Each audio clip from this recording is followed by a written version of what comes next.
What's up, Straight Talk Society? This is your host, Trevor, and I'm back with another episode of Straight Talk with Trevor. Because the ladies from Pour Your Heart Out no topic will be over is here off to limits. join the panel. Plus, but it's a must, you gon' respect this. Plus, it nuts with touch the dust, you tryna check this. You ain't The insane. MMA brothers, Bones and Zay, have pre and post shows to the MMA shows, and I am your host, Mr. Straight Talk, the man with the greatest beard on YouTube. I'm gonna tell you something. Facial hair is not apostolic. However you want to cut it, it's compromise.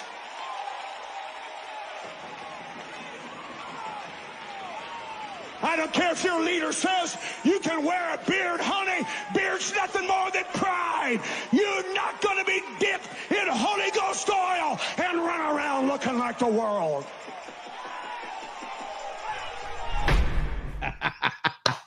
Oh, I love throwing that in there. Real quick, I am back on Facebook.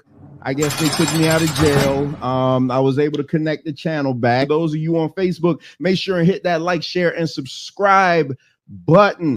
And also, on Mondays, 6 o'clock, tune in to the same channel for Man Talk Monday.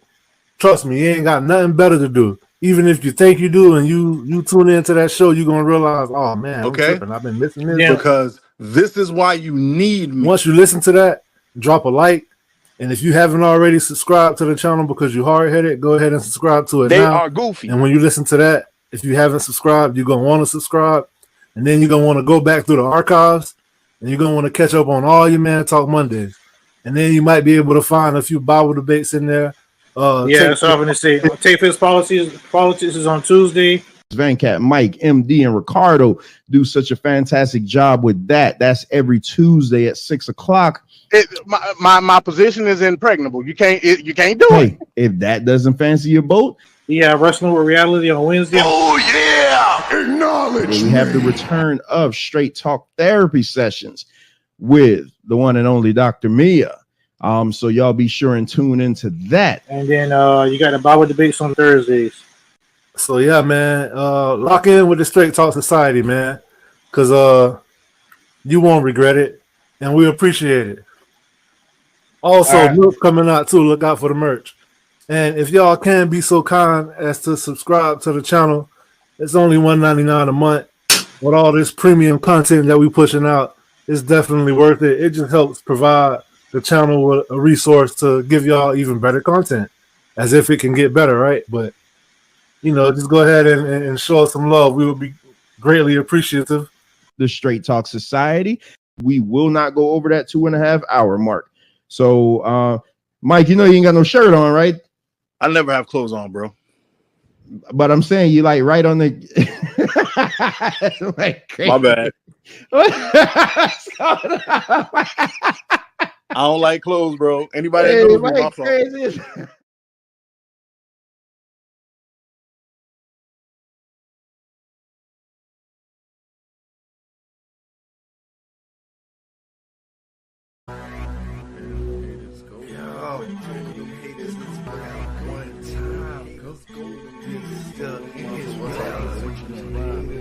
What you gonna do about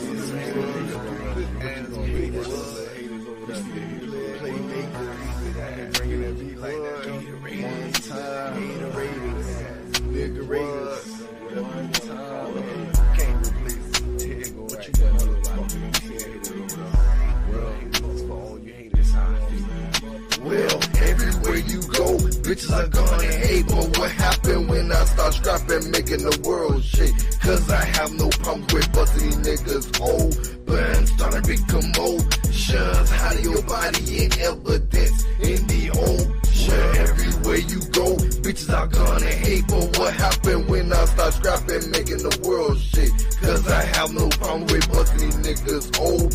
But I'm starting to big commotions. Hiding your body in evidence in the ocean. Everything I do gotta be discussed. Something that's true to me is trust. But who can I trust when these niggas so shady? Talk so much, but they calling me crazy. Behind my back, telling lies, not facts. See, I walk and I talk like I'm on that. But I just be me, can't change myself. My brain maintains, so I gave my wealth. Some niggas hate me, cause they can't fake me. Some women hate me, cause they can't date me. I'm mistreated, never conceited, and I don't plan on being misleaded. Down on my luck, hold up, guess what? Get back up whenever I mess up. You playing with fire, you think it won't burn, but that's just a lesson you gon' learn. You know my name, but you don't know me. Them games you play is all for me. The games you play and the names you say could get you killed on any day. At a drop of a dime, niggas stop on that line trying to increase the peace. When niggas start dying, you a little too late. Them niggas too fake, I ain't think it was true, but niggas too fake. Well, everywhere you go, bitches are gonna hate. But what happened when I start scrapping, making the world shake? Cause I have no problems with busting these niggas open. Starting big commotions, hiding your body in evidence in the ocean. Everywhere you go, bitches are gonna hate. But what happened when I start scrapping, making the world shake? Cause I have no problem with busting these niggas open. Starting big commotions, hiding your body in evidence in the ocean. Don't hate, you hate, why hate? Is it cause all the dough that I make? Or maybe cause you wanna be like me? Can't compete with R.E.W.D. Better beware when I get on the mic. Live and uncut every day, every night. Why you gotta hate on everything that I do? Getting pissed off cause it's me, not you. It ain't my fault that I'm making that cash. It ain't my fault that you want my stash. It ain't my fault that your man want me. It ain't my fault now, can't you see? Jealousy and envy, don't offend me. In my face, tryna act all friendly. Getting paid, gotta make that money. Y'all ain't never gonna take that from me. On the road with my crew, we set it off, y'all know how we do. I know the next time that you see my face, no matter what, you still gon' hate. But it's okay, cause I'm doing my thing. I still keep it real, that ain't never gon' change. This goes out to all the haters out there.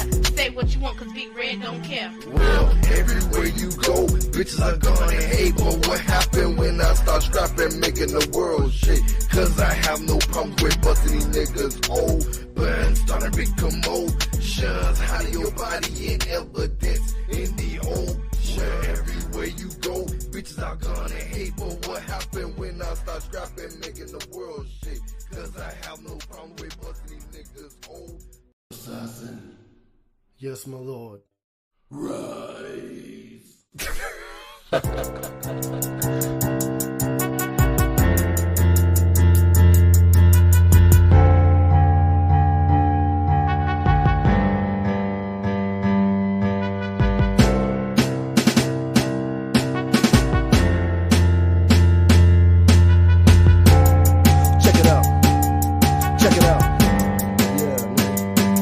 Have you ever danced with the devil? Took a glance at a rebel, had a chance to advance. You are not on my level. You are not my equal. I can pose another sequel.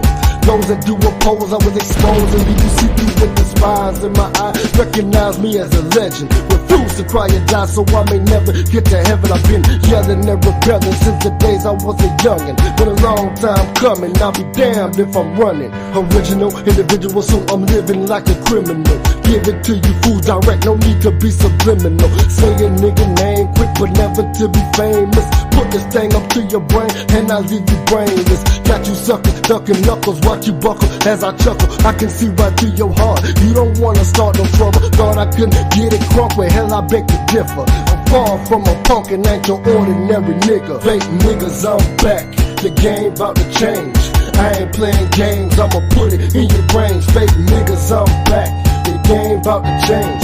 I ain't playing games, I'ma put it in your face. I'ma break them all, let me break them all, break them off. I don't care if you ain't scared, be prepared to take a loss. I'ma break them all, let me break them all, break them off. I don't care if you ain't scared, be prepared to take a loss. I can see me leading the legion, screaming in the evening. I had the kids pleading, why is daddy not breathing? See, daddy was a heathen, daddy was deceiving. Told him last season, all I'm needing is a reason. I have no sympathy, consider me a lethal weapon. Remain a mystery consistently, I keep them guessing. With the world on my shoulder, my heart turns colder. Life ain't what you think, before you blink it could be over.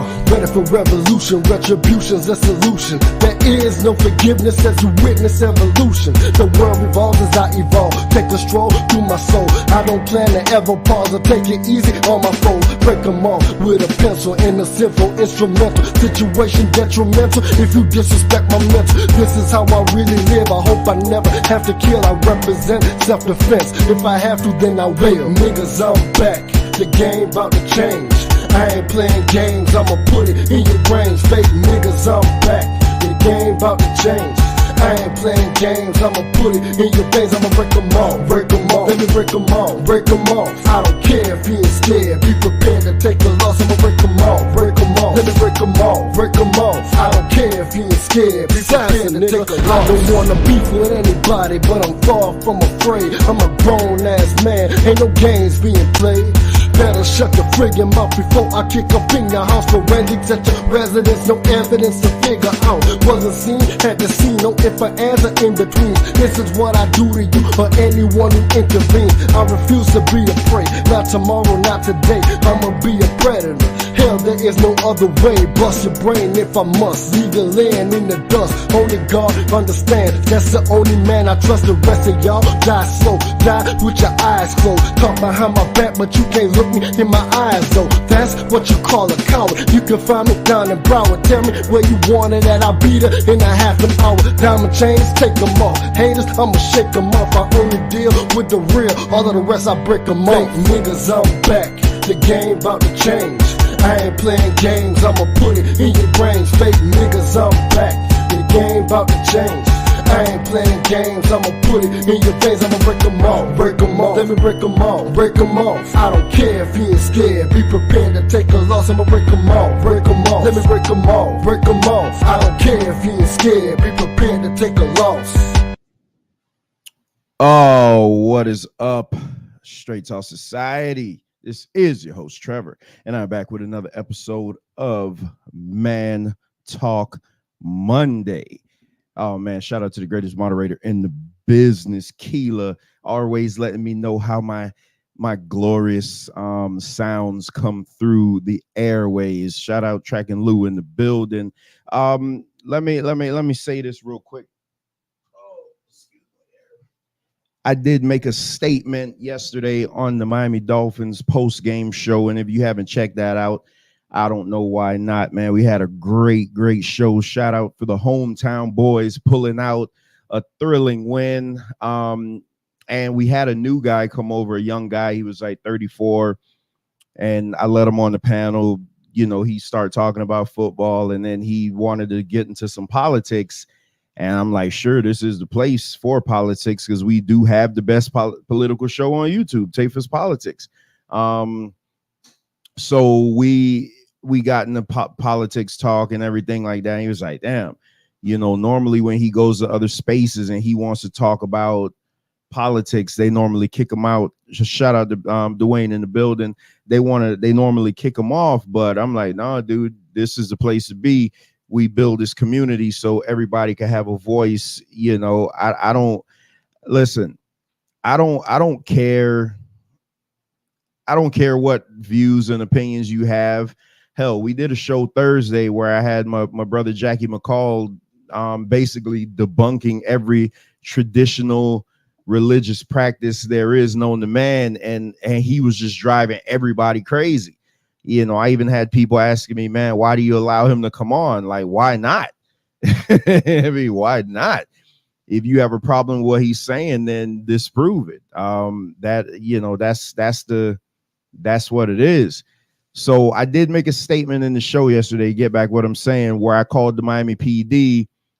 I basically said F the Miami PD. And it wasn't just because of the whole Tyreek Hill thing. And I did see Kevin in the back. I don't know, he may have fell off. It wasn't just because of the Tyreek Hill thing, even though I was upset about that.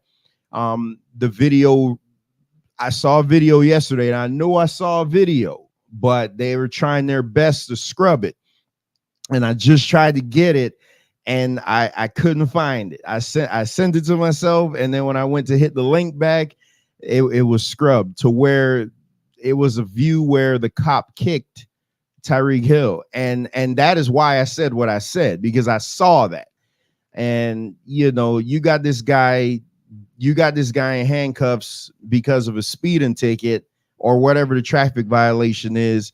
You have him face down on the pavement, you know, 4 cops around him, and then you have somebody, he's complying, he's not doing anything, and you try to hit him with a super kick. Just absolutely unacceptable. You know, I know they said that one of the cops have been placed on administrative leave or some type of leave. This is fast as I've ever seen that. That means that you don't play around with people that actually got money and power. So, but hopefully they're dealt with swiftly. And again, a lot of it is because it's a Dolphin player. But you know, again, how many times have we seen black and brown people treated the way just for a minor traffic stop? I never forget the time where I got in trouble. I got, this was the second time I was arrested. So I did play the song Haters at the beginning. So you haters, please get the numbers correct. Please get the numbers correct. This was the second time. And I remember when it happened, the state troopers got me. They slammed me to the ground. It was 4 of them. And one of them chunked a big loogie at me, just, and it came like this close to me. And he was like, damn, I missed. So this is nothing new. That's what I'm saying. This is nothing new. I'll never turn a blind eye. I've been pulled over plenty of times. Black cop, white cop, it doesn't matter. Tried to say I had drugs in the car. I didn't. And his partner was telling them such, like, hey, this guy doesn't have any drugs. Like, what you doing? And he's like, oh man, I know what I smell and this and that. I'm not saying all cops are bad, because that's not what I'm doing. That would be stupid. That would be like saying all black people are bad. That's dumb. But the problem is, it's just like what we do on this show. We're judged by the vocal minority. We're judged by, the loud and wrong ones. And it's just like that with the cops. You're judged by your brothers in blue that are doing these heinous acts, and then you guys aren't saying anything. So that's the issue with that. That's why we react the way we do. Is not the angry black man and things like that. And Tyreek Hill even said, what if I wasn't Tyreek Hill? What that's man, that's like the $1 million question. Like, what if it wasn't Tyreek Hill? Imagine what would have happened to that guy if it was just random guy with money X, and some cop wanted to make a point. Somebody wanted to prove, somebody wanted to get into a dick waving contest and prove that they got a set and try to treat them any type of way, man. So that's why we bring light to these things. Let me see. St. Louis says, shaking my head, that's the pigs for you. I bet when that kid who did the shooting at school. Yeah. We actually gonna that's actually what we're gonna lead with, is that shooting from last week, because it happened after Man Talk Monday. You know what's weird? And Kev, I do see you in the back waiting on Mike and Wayne. Haven't heard from Mike. I don't know what's going on, but so he said so. Today we were going to have a show, because today was supposed to be the baby boy show. And let me just let you inside baseball. So I was sick all last week. So I couldn't do the preparation the way that I wanted to for the baby boy show. So we're going to do it next Monday instead. So I'm like, all right, well, this week will be a nice, fun show. We'll just, keep it light and things like that. Shout out to Venkat in the building. I'm like, well, man, Venkat, you in St. Louis, y'all avatar. That's why when I looked at it, I was like, oh man, that's Venkat. But I'm looking, is not. Y'all avatars kind of look the same from where I'm looking at. I don't have my contacts in, but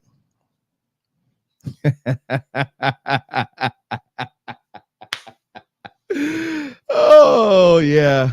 Hey, I am going to make a crash out channel, and I am going to obliterate y'all on that crash out channel. I'm not going to do it on this one. I am going to obliterate y'all on the Crash Out channel. But I'll present the facts in my time. I'll do it in my time.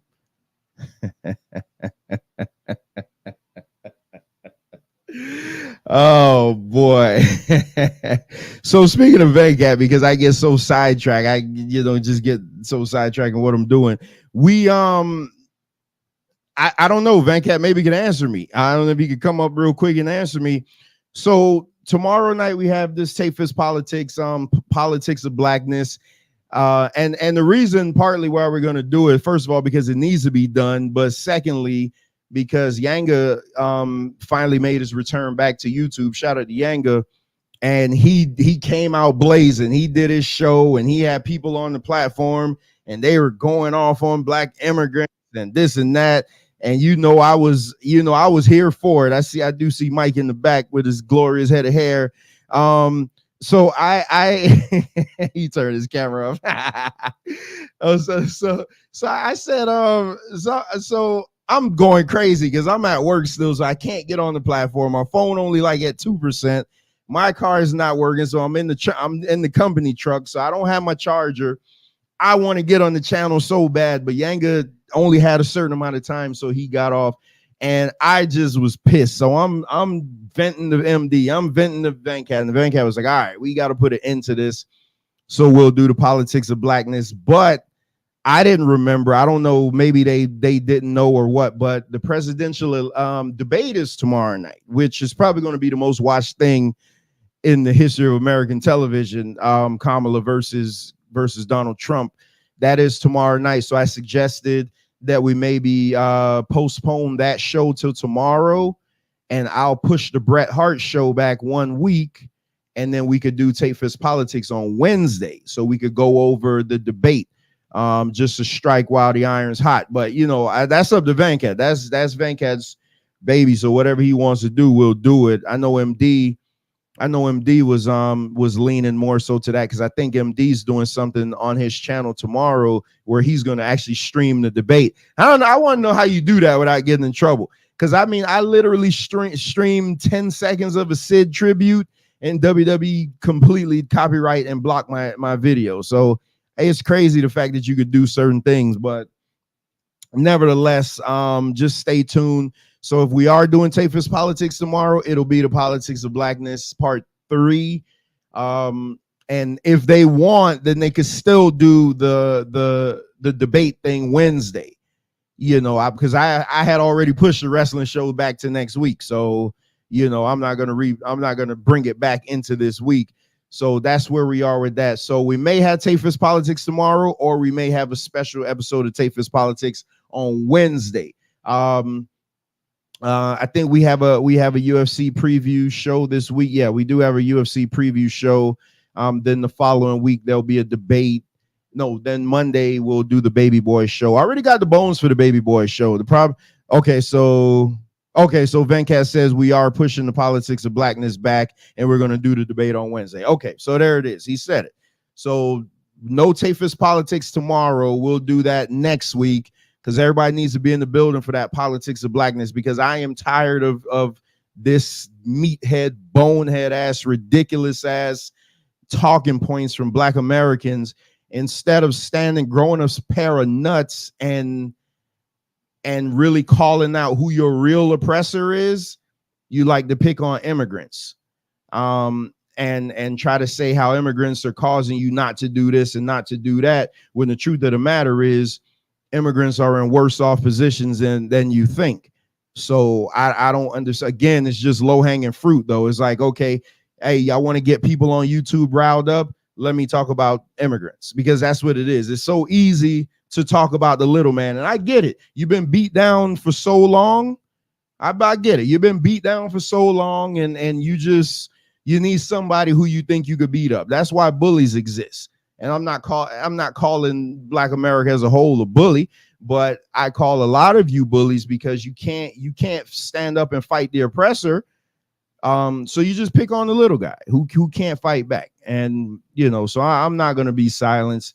But that's just my thoughts. So y'all come down for the Rumble in the Jungle next Tuesday on Tape Fist Politics, but this Wednesday they'll be covering the presidential debate, which I think is going to be. I think this is what'll win it for Kamala, and I've said it. I'm Team Kamala. You guys know how I feel about women in leadership. I don't necessarily think is a great thing, but in this situation, I'm all for it. I'm just all for it. That's all I'm gonna say. So I'm Team Kamala, and I am not. I mean, I'm a registered Democrat, but I am not. Shout out to Eddie Israel in the building. Y'all make sure and check out. I'm gonna just make up a name for the channel. It's called Jansen William now, but I'm gonna just call it the Israelite Hour, the Israelite Teaching Hour. You know, Eddie, brother Keith, brother Duran, they do some great teachings over there. I caught one real late over the weekend. So y'all make sure and check out that channel. Shout out to Cliff. There are different types of black. Hey Cliff, I get it, man. Just be there for Tuesday. We'll have a conversation because MD, our political prophet amongst men. I love MD. I think MD is one of the smartest political guys on YouTube. Hey Maria G, how you doing? Peace to you. I think MD is one of the brightest political minds in the building in the business. But me and MD have been battling for like 2 years over this. Of him telling me I'm not black. Yeah, congratulations to your Bears too, Eddie. I wish you were there yesterday because I had a few choice words for that under 100-yard passing game, but a win is a win. So I won't be too backhanded of a complimenter when it comes to that. But you know, listen, next Tuesday, y'all come on, we're gonna get it down. Y'all know whenever I'm on a Tape Fist Politics show, I'm coming up there for one reason: to cause chaos. And I am coming in full of piss and vinegar. So in Yame, I hope you listening. Yanga, you please make sure and bring that sister that was on your, because listen, when we first started Man Talk Monday, Mike and myself, Mike, they used to always ask Mike this question: who hurt you? And I'd like to ask that sister who hurt her, because with the way I hear her talk about immigrants, I'm like, damn, bro, like you had a bad relationship with one of them or something. I don't get it. I don't get it. We're all, listen, ain't none of us to a point where we so great as society. And I just figure if we feel like if we work together, things will be better. And that's just the truth of the matter. I got into the conversation with Jackie, and I'm gonna finish right here. And Jackie was talking about how he was retired at 56 or 58. And it just seemed like kids today, they don't want the American dream anymore. Coming over here as an immigrant, we wanted the American dream, the wife, the house, the kids, the cars. I have that. I don't have the white picket fence, but I'm looking at the brown fence. You know what I mean? So, but we work so hard to do that. I watched my family come over here. My dad worked for pennies on the dollar, and built up what he has now, and he instilled that in me and my brother, and both of us are homeowners and things like that. So it's just, so I'm not gonna ever let anybody take away what I accomplished. Shout out to Ephesians 6:10. Abos are the only real blacks. Here we go. You see what I'm telling you? They be here. Y'all make sure and be here next Tuesday. I'd better see a full house. There's 16 of y'all, 17 of y'all in the building right now. I better see a full house next Tuesday on Tape Fist Politics. Hey, I do see 2 of my 3 co-hosts in the back. So on the other side, we will be back with what you guys came to see. Man Talk Monday exclusively on the Straight Talk Society.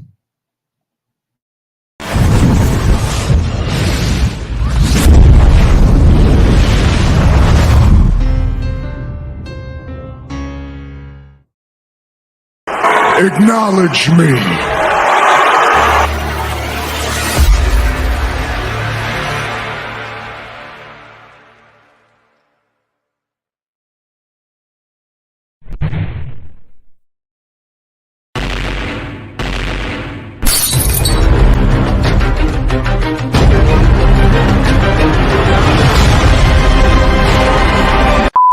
Come take a walk through my heart.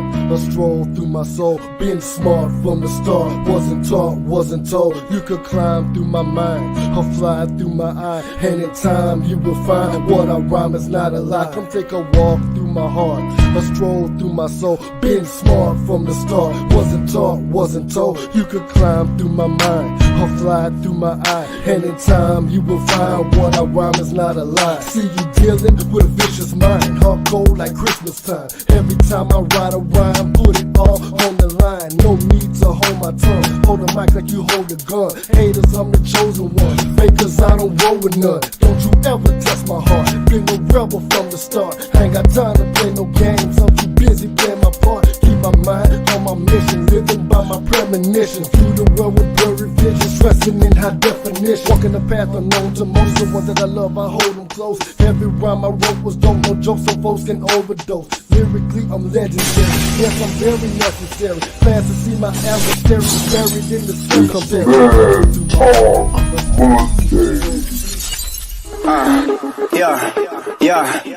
Yeah. Straight Talk Sessions live. You're gonna acknowledge me. It's Monday. It's Man Talk Monday. Bad times don't last, but bad guys do.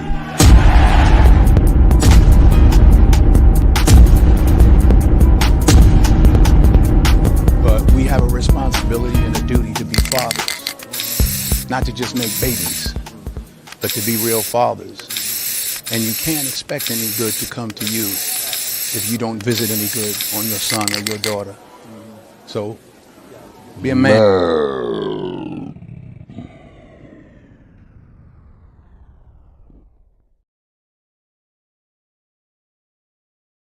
And we are back with what you guys came to see, Man Talk Monday. I do see a couple of people putting it in the chat, so I would be remiss if I didn't say it. James Earl Jones did pass away today at the age of 93. I'm going to tell you, honestly, for some reason, I thought he had already died.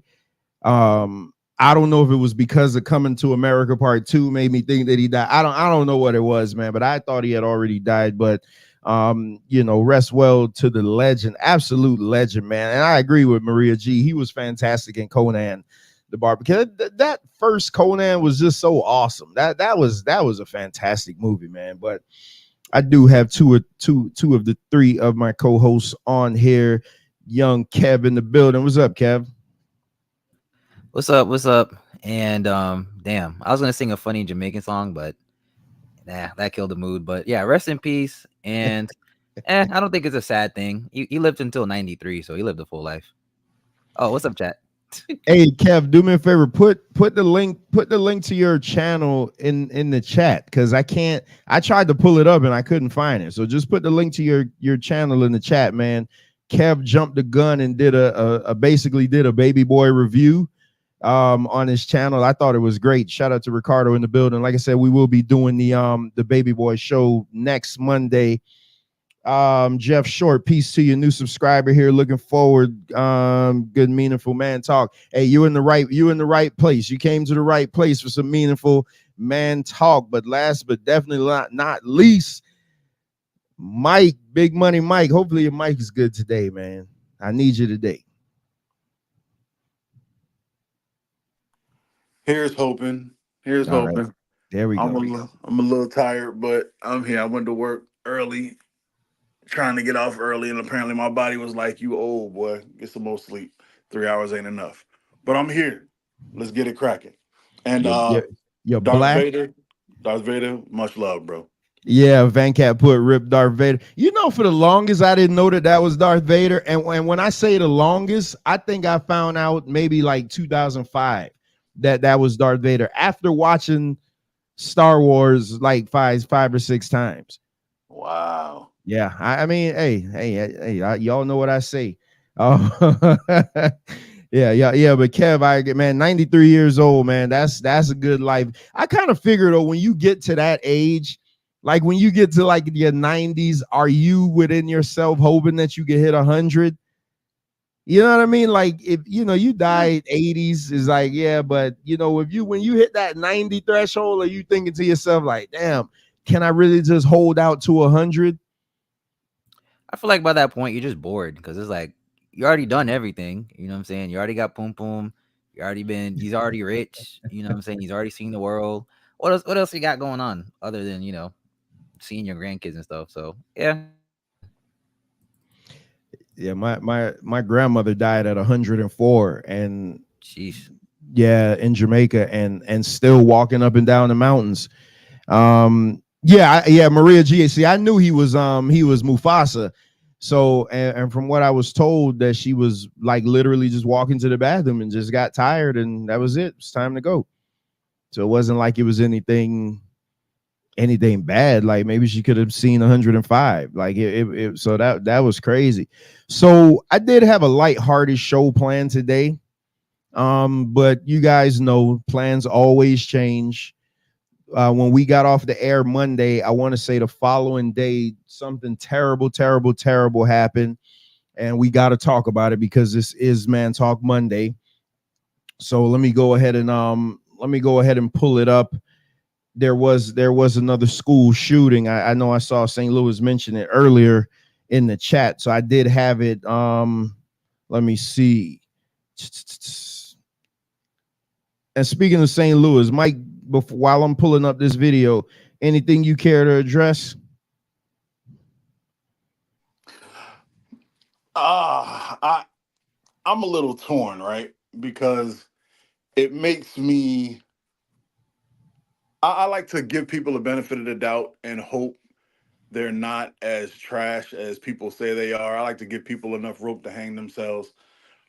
But watching gentleman St. Louis the other day on his network did a premiere, and hearing what he stated about what the conversations between myself and a woman, or who I won't even mention because she disrespected a good friend of mine, but we all know who she is, and to hear the things she was saying about me, it's disheartening because you see how people act like they want to be friendly, act like they want to have the best for you, and all they're doing is planting seeds of division, planting seeds of derision, planting seeds of foolishness and folly, and it's just sad. And normally I would go on a roasting session, but it ain't even worth it. It isn't even worth it. I think the most we can get out of it is for everyone to know what kind of person that person is, so other people that we care about can't be taken advantage of. And just to specify, I never want to fight Mr. St. Louis. There's no, if anybody wants to know if I have beef with them, there's one sure way to know, and that's to ask. Because if I don't like you, I'll gladly say it to you. I'm well known on that. If I don't like you, just, hey man, we got a problem. Yeah, I don't like you. The way you breathe makes my stomach hurt. I'll gladly say it to you. If I ain't say it to you, it isn't true. And I'm glad Mr. St. Louis didn't bring any drama to me. He just spoke his truth and allowed me to speak mine. And we came to a meeting of the minds and realized that drama queen is not just a phrase. It is a living, breathing person. And we all know the two words that name goes by. Much love to you, my bro. And ma'am, I don't know what kind of weird crypt keeper voice is gonna come out and curse my name and say, "Oh, Michael wanted me."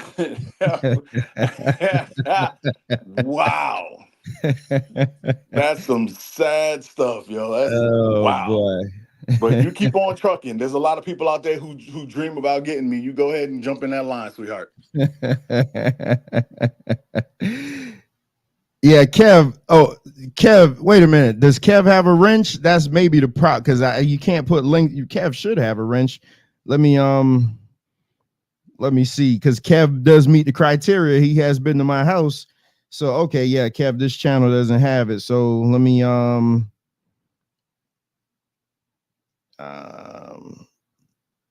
right, Kev. So you should be able to do it now. Yeah, Kev been to my house, so he does meet the criteria for being able to get a wrench in this chat. So he has a yeah, link blocker. I like that. so yeah, no, yeah, you can't just drop links in people's chats because people will come over here and try to spam the hell out of your chat. So yeah, Mike, I don't know if you heard earlier, but I am gonna make a crash out channel because sometimes I do be with the foolishness. I just don't want to do it on this channel. Sir, I am always with the foolishness. I have absolutely no. If you make a crash out channel, just go ahead and name me crash out number uno. I'm with all the smoke. I'll buy a Black and Mild with a lighter just to show up for that initial show.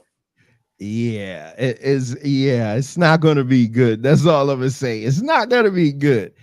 Because I get frustrated at times and I just whatever. So let's get into the show though. Like I said, Ricardo told me let's bring the foolishness. See, people don't understand, man. They could do whatever they want to do, but then when ain't no fun when the rabbit had a gun, and then when we start going back at them, then they start calling all these phobias and all this crap and stuff like that. I don't give a damn. I'm gonna call out everything. You can call me every phobic type of person in the world because I'm going to be my nasty, dirty, evil self. And it is what it is.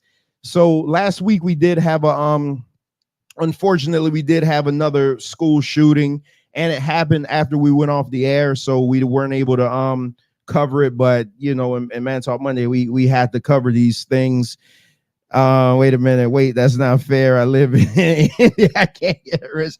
Eddie, we'll see. But the rule is you had to have been to my house before, which means that the people that have been to my house, I know they absolutely won't screw me. So, with the exception of the one that lives in here, but that's another thing. That was funny. All right, let me go on now. I done talk too much. So let me see. And we're not gonna be too long, man, because like I said, the show completely got messed up. Do you have the top 10 ready, Mike? Give me 5. It's ready, but give me like 7 minutes. Well, if you don't have it ready, I mean, we could do it next week. I'm just saying. No. It's ready, but I'm in the bathroom. You happy? Oh, all right, enough. You happy? We good. We good. All right, let me know when you see these. By the way, Maria, heart emojis. Is the screen up? Yeah. Oh yeah, we see it. All right. Another tragedy is hitting the nation. I can just remember the announcements going on saying that this is a lockdown, and then police came in there with their guns telling us that this is not a drill. 4 lives taken in a senseless act of violence. It doesn't even seem real. It really don't seem real. But this is just a senseless tragedy on top of so many senseless tragedies. The latest school shooting has many wondering what's next. But I want to make it very clear that hate will not prevail in this county. Love will prevail over what happened today. Say 2 teachers and 2 students were killed. 9 more people have been hurt. I'm Emily Turner in for Tanika Hughes. I'm Ben Becker. Now, the suspected shooter is 14-year-old Colt Gray, a student at Appalachia High School. The shooting happened in Barrow County, about an hour outside of Atlanta. Action News Jack's Megan Moriarty is live in the studio. And Megan, investigators haven't released a whole lot of information, at least about the reason for the shooting. It's still very early on in the investigation. In the last hour, though, we did get this photos taken by a student who says she and her classmates tried to block classroom doors while the suspected shooter was inside the building. Deputies say the motive is unclear at this time. An emotional day for the county, the community, and students and families of Appalachia High School. I never imagined that I would be speaking to the media in my career over something that happened today, the pure evil that happened today. Sheriff Judd Smith says this shooting hits home as someone born and raised here with students in the school system. Investigators say the high school got a call this morning warning there would be shootings at 5 schools and that Appalachia would be the first. At 10:20 this morning, the sheriff's office got a call about an active shooter and responded minutes later. Parents say they got a notification about a school lockdown about 20 minutes later. I just want to get to him. My daughter texted me. I was at work. She said, Mama, I'm scared. She said she just heard gunshots. And then she said that she heard the police in the hallway right outside her classroom screaming for him to put the gun down and to get down. 2 resource officers encountered the 14-year-old shooting suspect, Colt Gray, and he immediately surrendered, according to the GBI. 2 students and 2 teachers are dead, and 9 people are in the hospital. A special education math teacher has been identified as one of the people shot. He was shot in the hip and foot and got out of surgery earlier this afternoon. The sheriff was asked if this is believed to be a hate crime. Shortly, if someone decides to take a firearm into a school where kids are given an education or entitled to an education and want to harm others, to me, it's hateful.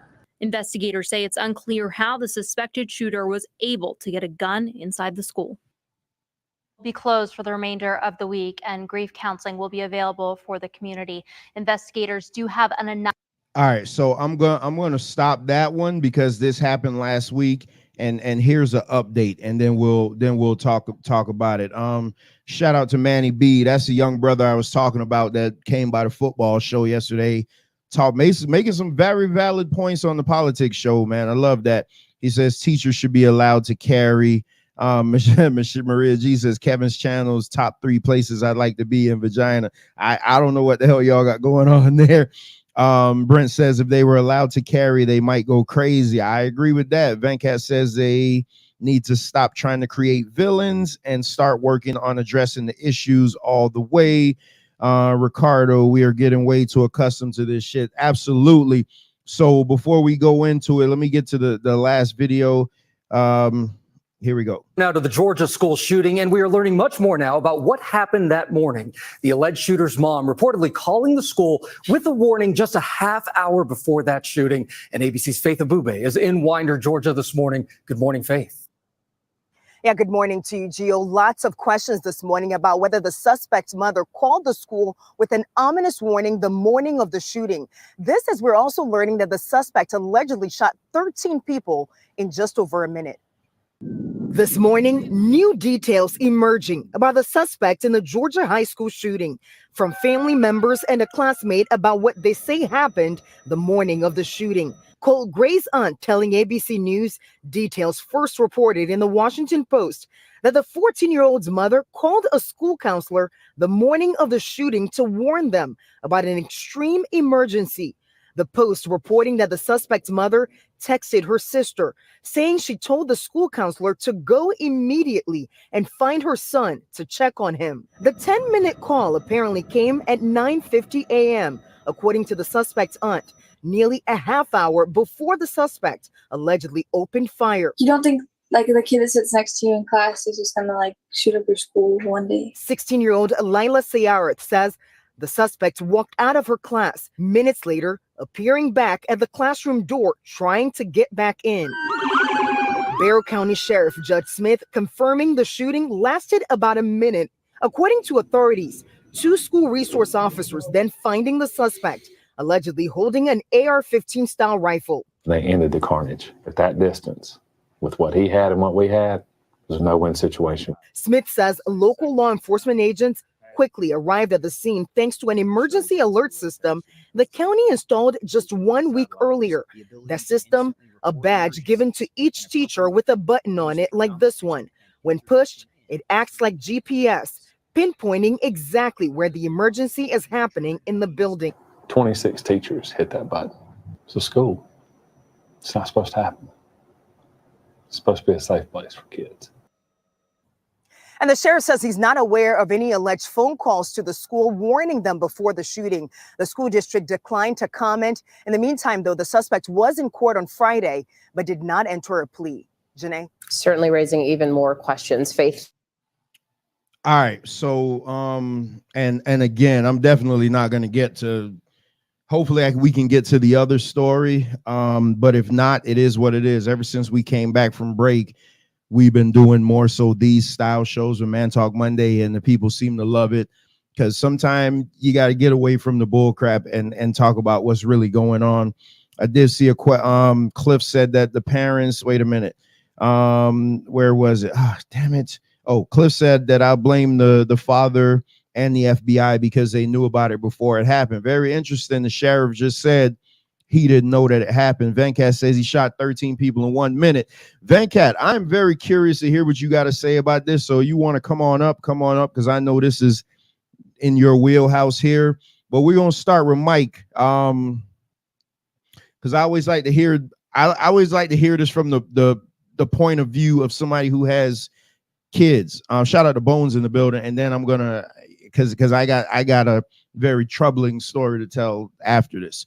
So, Mike, what you think about what we just saw here? It seems like every week. Is every week?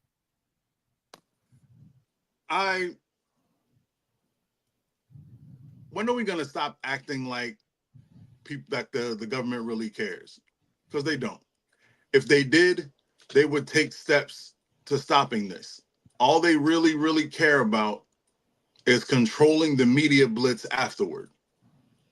I don't really think, I know the school board puts in a couple, hey, let's try this. Some people say, hey, let's give the teachers guns. But if you've ever seen somebody, just one second. I just want to answer this question from Bones. Bones, his father bought it for him. That's why they're charging the father with the murders also. His father bought it for him. All right, Mike.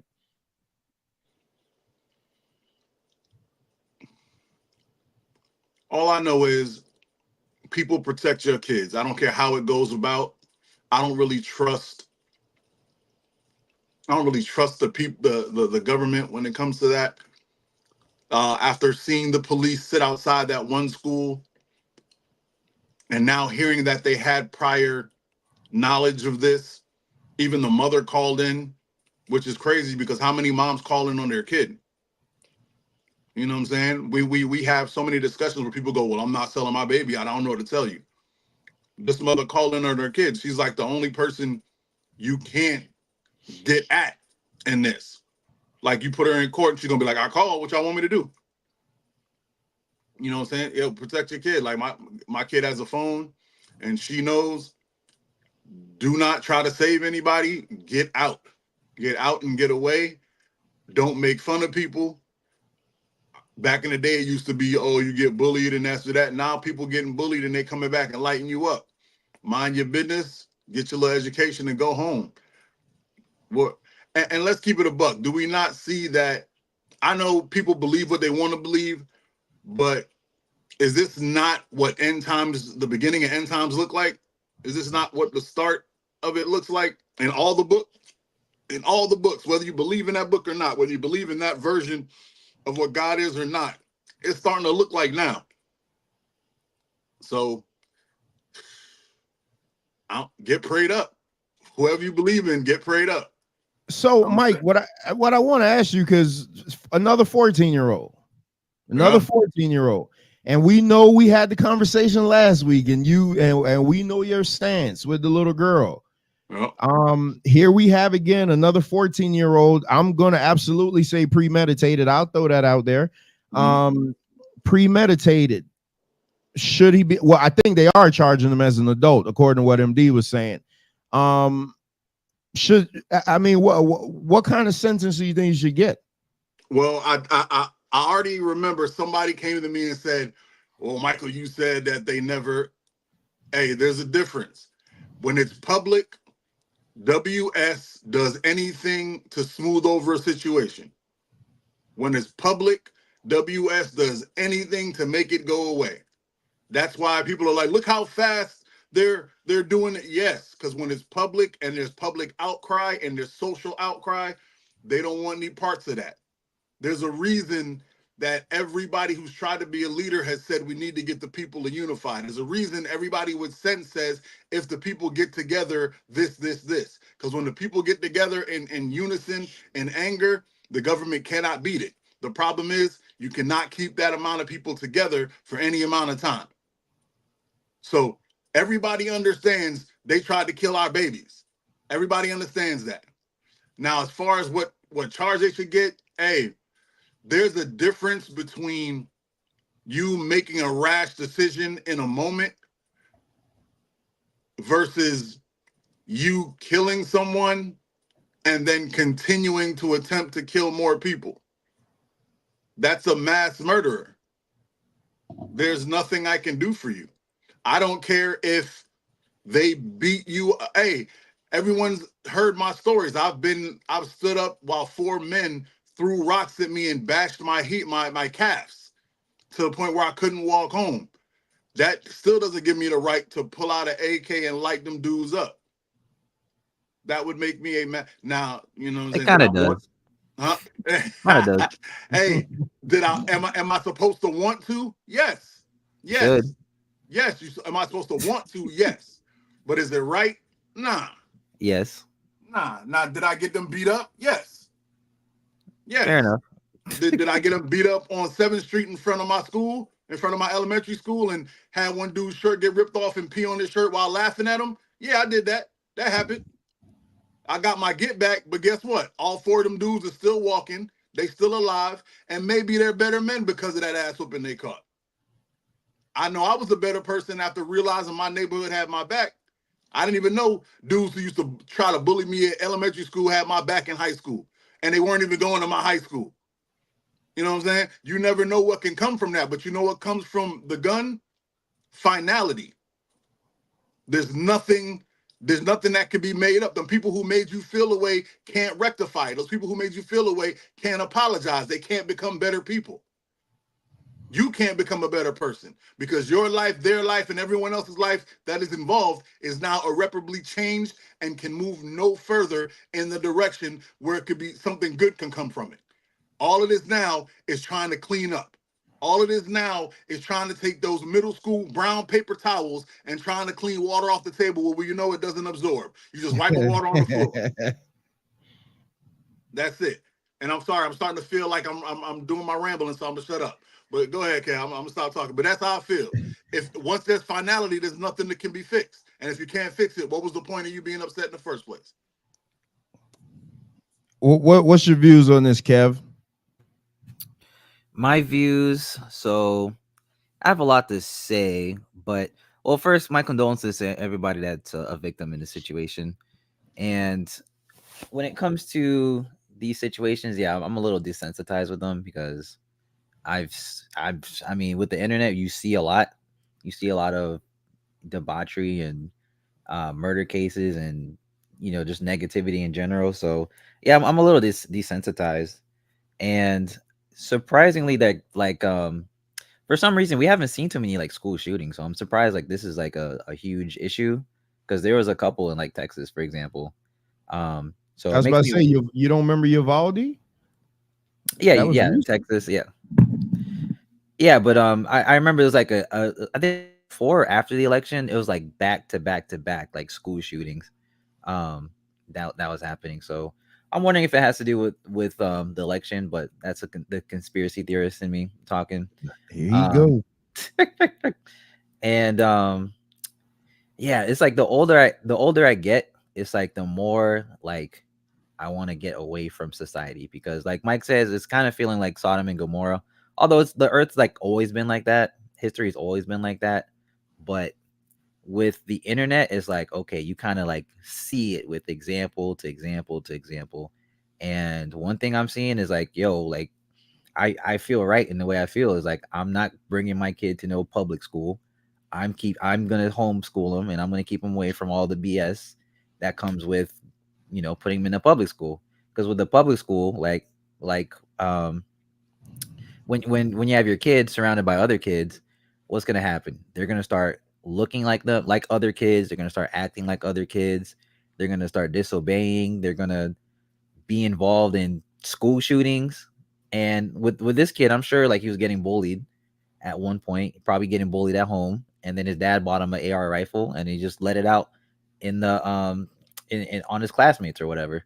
So yeah, for me, this just like Mike says, like I'm not gonna say we're in the end times. I feel like we've always been in the end times, But yeah, this is what happens when you have like a godless society where like you're saying like, oh, you can believe in this God and that God, and oh, you're not born a man, or you don't have you can be born a man or a woman, and claim every other thing is like we're it's like we're living in a place where like there's no such thing as consequences. You know what I'm saying? And to be honest, I feel like if we were in a place where like there was more consequences, like we brought in the electric chair back in, or like we had these criminals play Russian roulette and pick their penalties, I think we'll have more. I think we'll have more civil obedience, because it's like I said in another show, when it comes to kids, like they're gonna have the leanest. How do I say this? They're gonna have a lot more leniency when it comes to crime, which is why adults like gangsters recruit them. Like an adult can do like some type of Grand Theft Auto. He's gonna do a lot of time. When you have a kid do it, he's gonna do less time because he's a minor, right? And yeah, it's a lot. It's a lot to talk about, but yeah, we need more consequences. Otherwise, it's just another school shooting during election year. So Ricardo, I did put the link in the chat because you seem like you want to get at Kev. Kevin J brings up a fantastic point. Kevin's and this speaks to Mike's whenever you hear Mike say WS, I mean, if you don't know what he means, he's talking about white supremacy. This plays to that. Mike said, I'm talking about Mike says, Kevin says, these incidents never get the broader conversation of white man's fragility. So yeah. Yeah. Let's talk to the frailness, because whenever I hear these school shootings, and I'm kind of like Kev, I don't get desensitized to it. And I'll tell y'all something afterwards after everybody get a chance to speak. Shout out to Ricardo in the building. Manny, I do see you in the back. I do see you in the back. I want to hear from Ricardo real quick though. Ricardo, what you got? I thought Venkat would come on. He's probably at work. No, Venkat. Shout out to everybody for Street Talk Society tonight. Lovely to see y'all here. But I got to come up. Kev, you brought up something that I keep hearing everybody mention, and that is, shout out to you, by the way, this conspiracy theory and gun shootings around election. Now, there might be a correlation when it comes to shootings happening during the election, which I kind of don't see it. I mean, it happens frequently.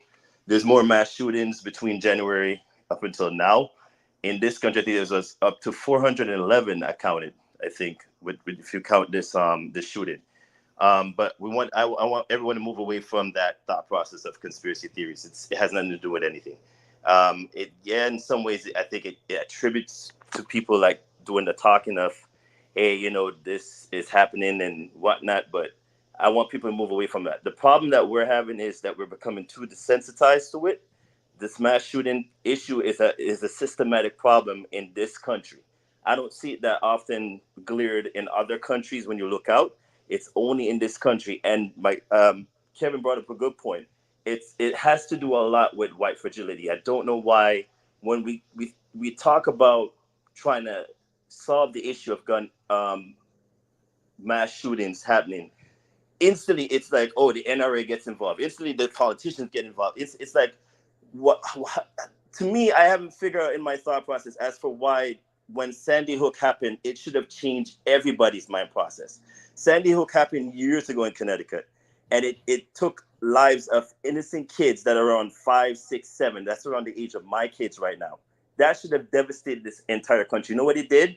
It went into this whole loophole of conspiracy theory. This one is doing this. This one, it's like, what are we doing? Like, it still didn't help the cause, because we should have ended or at least attribute or solve the problem of gun violence happening to young kids. We brought it to the doorsteps of kids, like little innocent kids. When are we going to wake up? I don't know. That's crazy to me that we're still years after this now having Uvalde, Texas, another incident where someone walked into the school and police officers took how many minutes to like try to end, the shooter's life.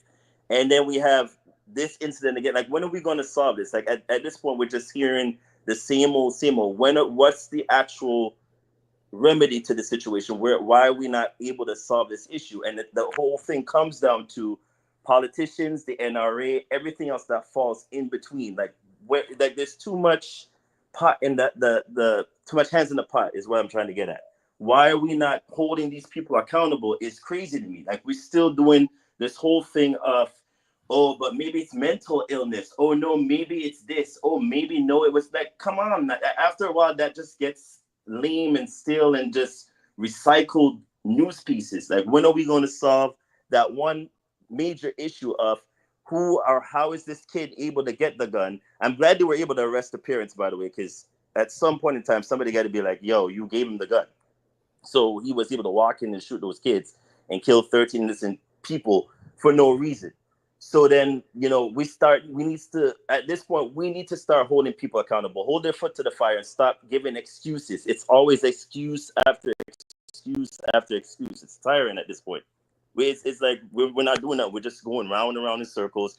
Yeah, we're getting desensitized. Yeah, it's like, oh my God, another shooting again. It's not even like, like it's fighting. It's like, it's another shooting again. Like, that's nothing. We had one 2 weeks ago. Like, that's crazy. This is nuts. This country needs to wake up. Like, this is getting too normalized, way too normalized. And a person outside of this country will be like, I want to go to the U.S. because they're shooting people every goddamn minute.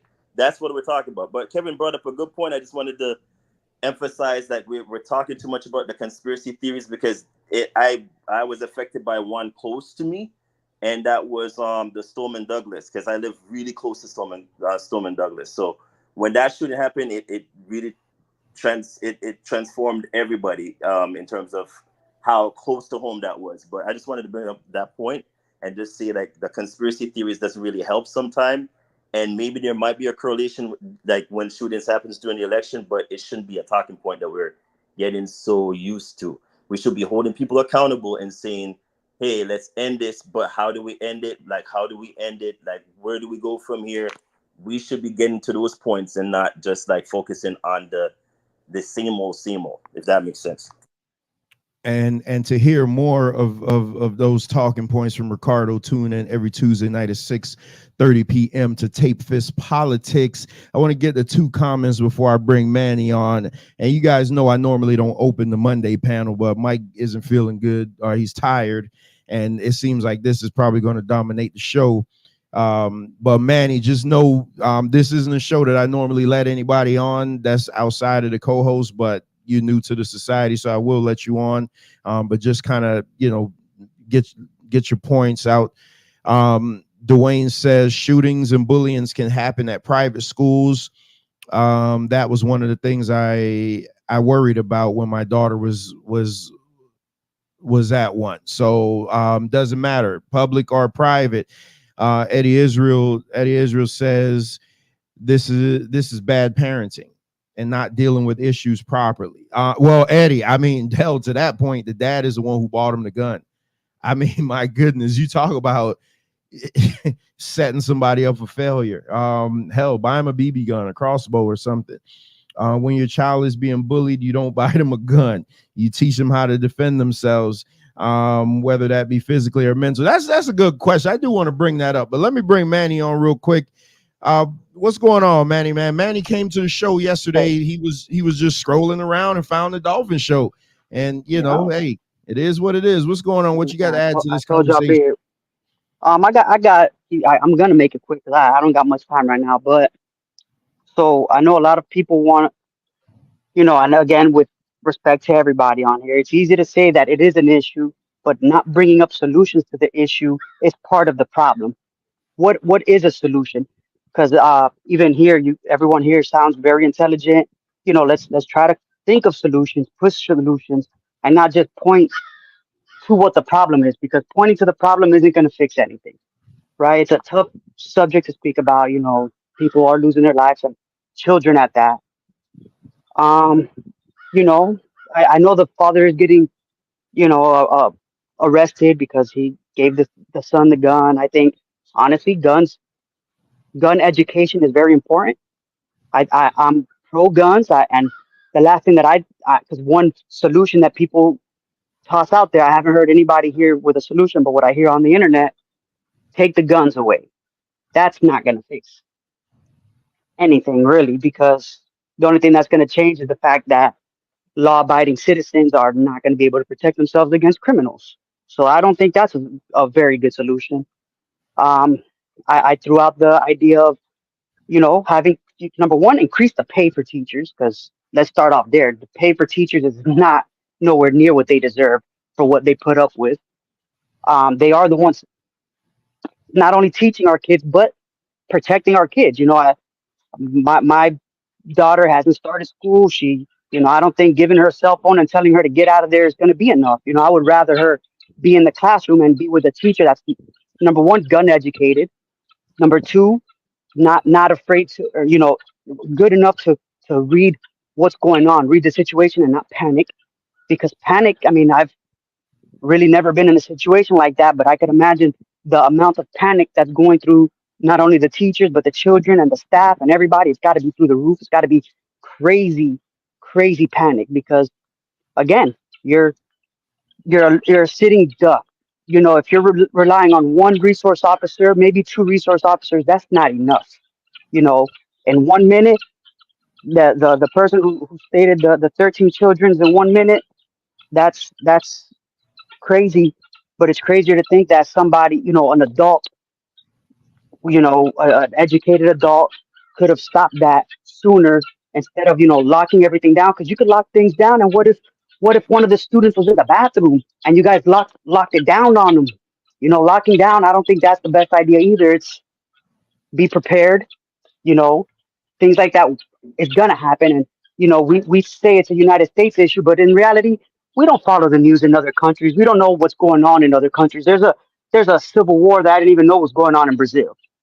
There's uh, things going on across the world that really we don't get exposed to. We're getting exposed to Western media, things that only we see, that we're exposed to. You know what I mean? Um, but yeah, man, like I said, I'm gonna make it quick. I don't really have any solutions, just ideas. Because even an idea, you can arm the teachers. It doesn't mean it's not gonna happen. How can we make this not happen anymore? That's beyond me. I don't know. There is no right answer. It's a tough situation, and to tell a parent that just lost a child, there's nothing you could really tell. That's the consequences for this kid. Like, I no matter what you do to the kid, you're not going to bring back the children of the other parents. And it's a tough situation, man. I can't even imagine. I'm scared for you know opening up my child to something like that. Yeah, homeschooling is an option, but that's not feasible for everybody. So that's really all I gotta say. I'll definitely, like I said, I'll be listening to your shows. I got your little reminders on, notifications. I'm gonna do my best to be, stopping by, supporting y'all, because I like what y'all do. I like how y'all handle everything, and I'll definitely be around listening to y'all. I appreciate that, man. And I said it yesterday. I mean, he says he's 34, so I'm 10 years older than him. But I like where he's coming from, because I don't disagree. I don't disagree with anything that he said.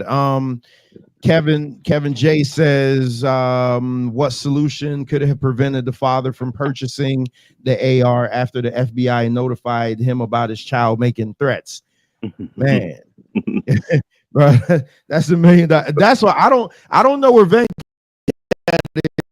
is, because I mean Venkat would be all over this right now. And so like how Venkat speak, there's a number of things that there's gun control laws that we've yet, like, this country supports, the majority of the public support gun control laws. The problem that we're having is every time they get into the House or Senate, it gets shut down because we have all politicians that are in bed with the NRA and course blocking these bills.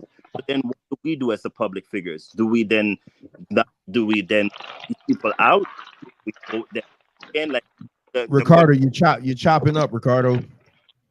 Y'all can hear me better? I don't know why I'm sounding like yeah, that. right there you are. Okay. No, I'm trying to echo what Venkat would say right now if he was on the panel, and that would be that the majority of the American public support gun control laws. The problem that we're having is that every time these laws get into lobbying in the House or Senate, they get shut down immediately because most of the politicians are getting paid, or are in bed with the NRA and or other sources like gun manufacturers. So it's a problem that we're meeting in the middle, but we're getting nowhere. It's like an impasse of nowhere. So the problem is now, when it comes to elections, do we then say, do we vote out some of these people that are always the most popular set of people or politicians, or do we then go after other sets of people? That's the question. Why are people not educating themselves about the election as for who we're picking to then get into the forefront of bills being passed? That's the problem. And Venkat would say the same thing. Every single time we get somewhere, we're getting nowhere because, again, they're all in bed with each other. They're getting paid millions of dollars. If I should tell you how much Mitt Romney was getting paid, I think he was the highest paid of all of them at one point, Republican Party. $15 million to do what? What are you getting $15 million to do? To do what? But what can I ask though? What are some of those laws that are getting shut down though? Because I'm not really educated and I don't know what are these laws? Because I what I do know is statistically the states that do have the strictest gun laws have the highest rates of gun violence. So I'm not sure if gun laws and gun violence coincide with each other. I don't think that makes the states safer. I think if anything, it makes it more dangerous. Again, like I said earlier, for law-abiding citizens. Right. So then what say that so let me bring up this point then. So you have the red states, or because I keep hearing this too, where we're talking about the Democratic states and the Republican states. It doesn't make a difference. There's still mass shootings everywhere. Again, it comes down to who is lobbying where and who is doing what in terms of getting the laws being blocked.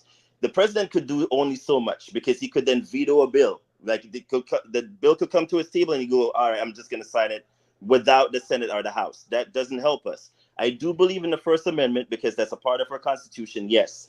But at the same length and breath, if you're having 411 shootings, mass shootings at that, in this particular country, and then we're going around into the space of, but I believe in the free will of carrying a weapon, which is fine to kill the bad guy coming in my house. But at the same length and breath, we're killing people in elementary school or kids in elementary school, and it's like, but it might be a mental illness thing. No, it's more along the lines of everybody's saying, all right, we agree this is a problem, but there's people like Rubio, or we have people like Romney, or we have people that are like, the rest of the people that are in the House and Senate that are saying, all right, but we're doing this, but they're really not doing anything. They're literally shutting down every single argument that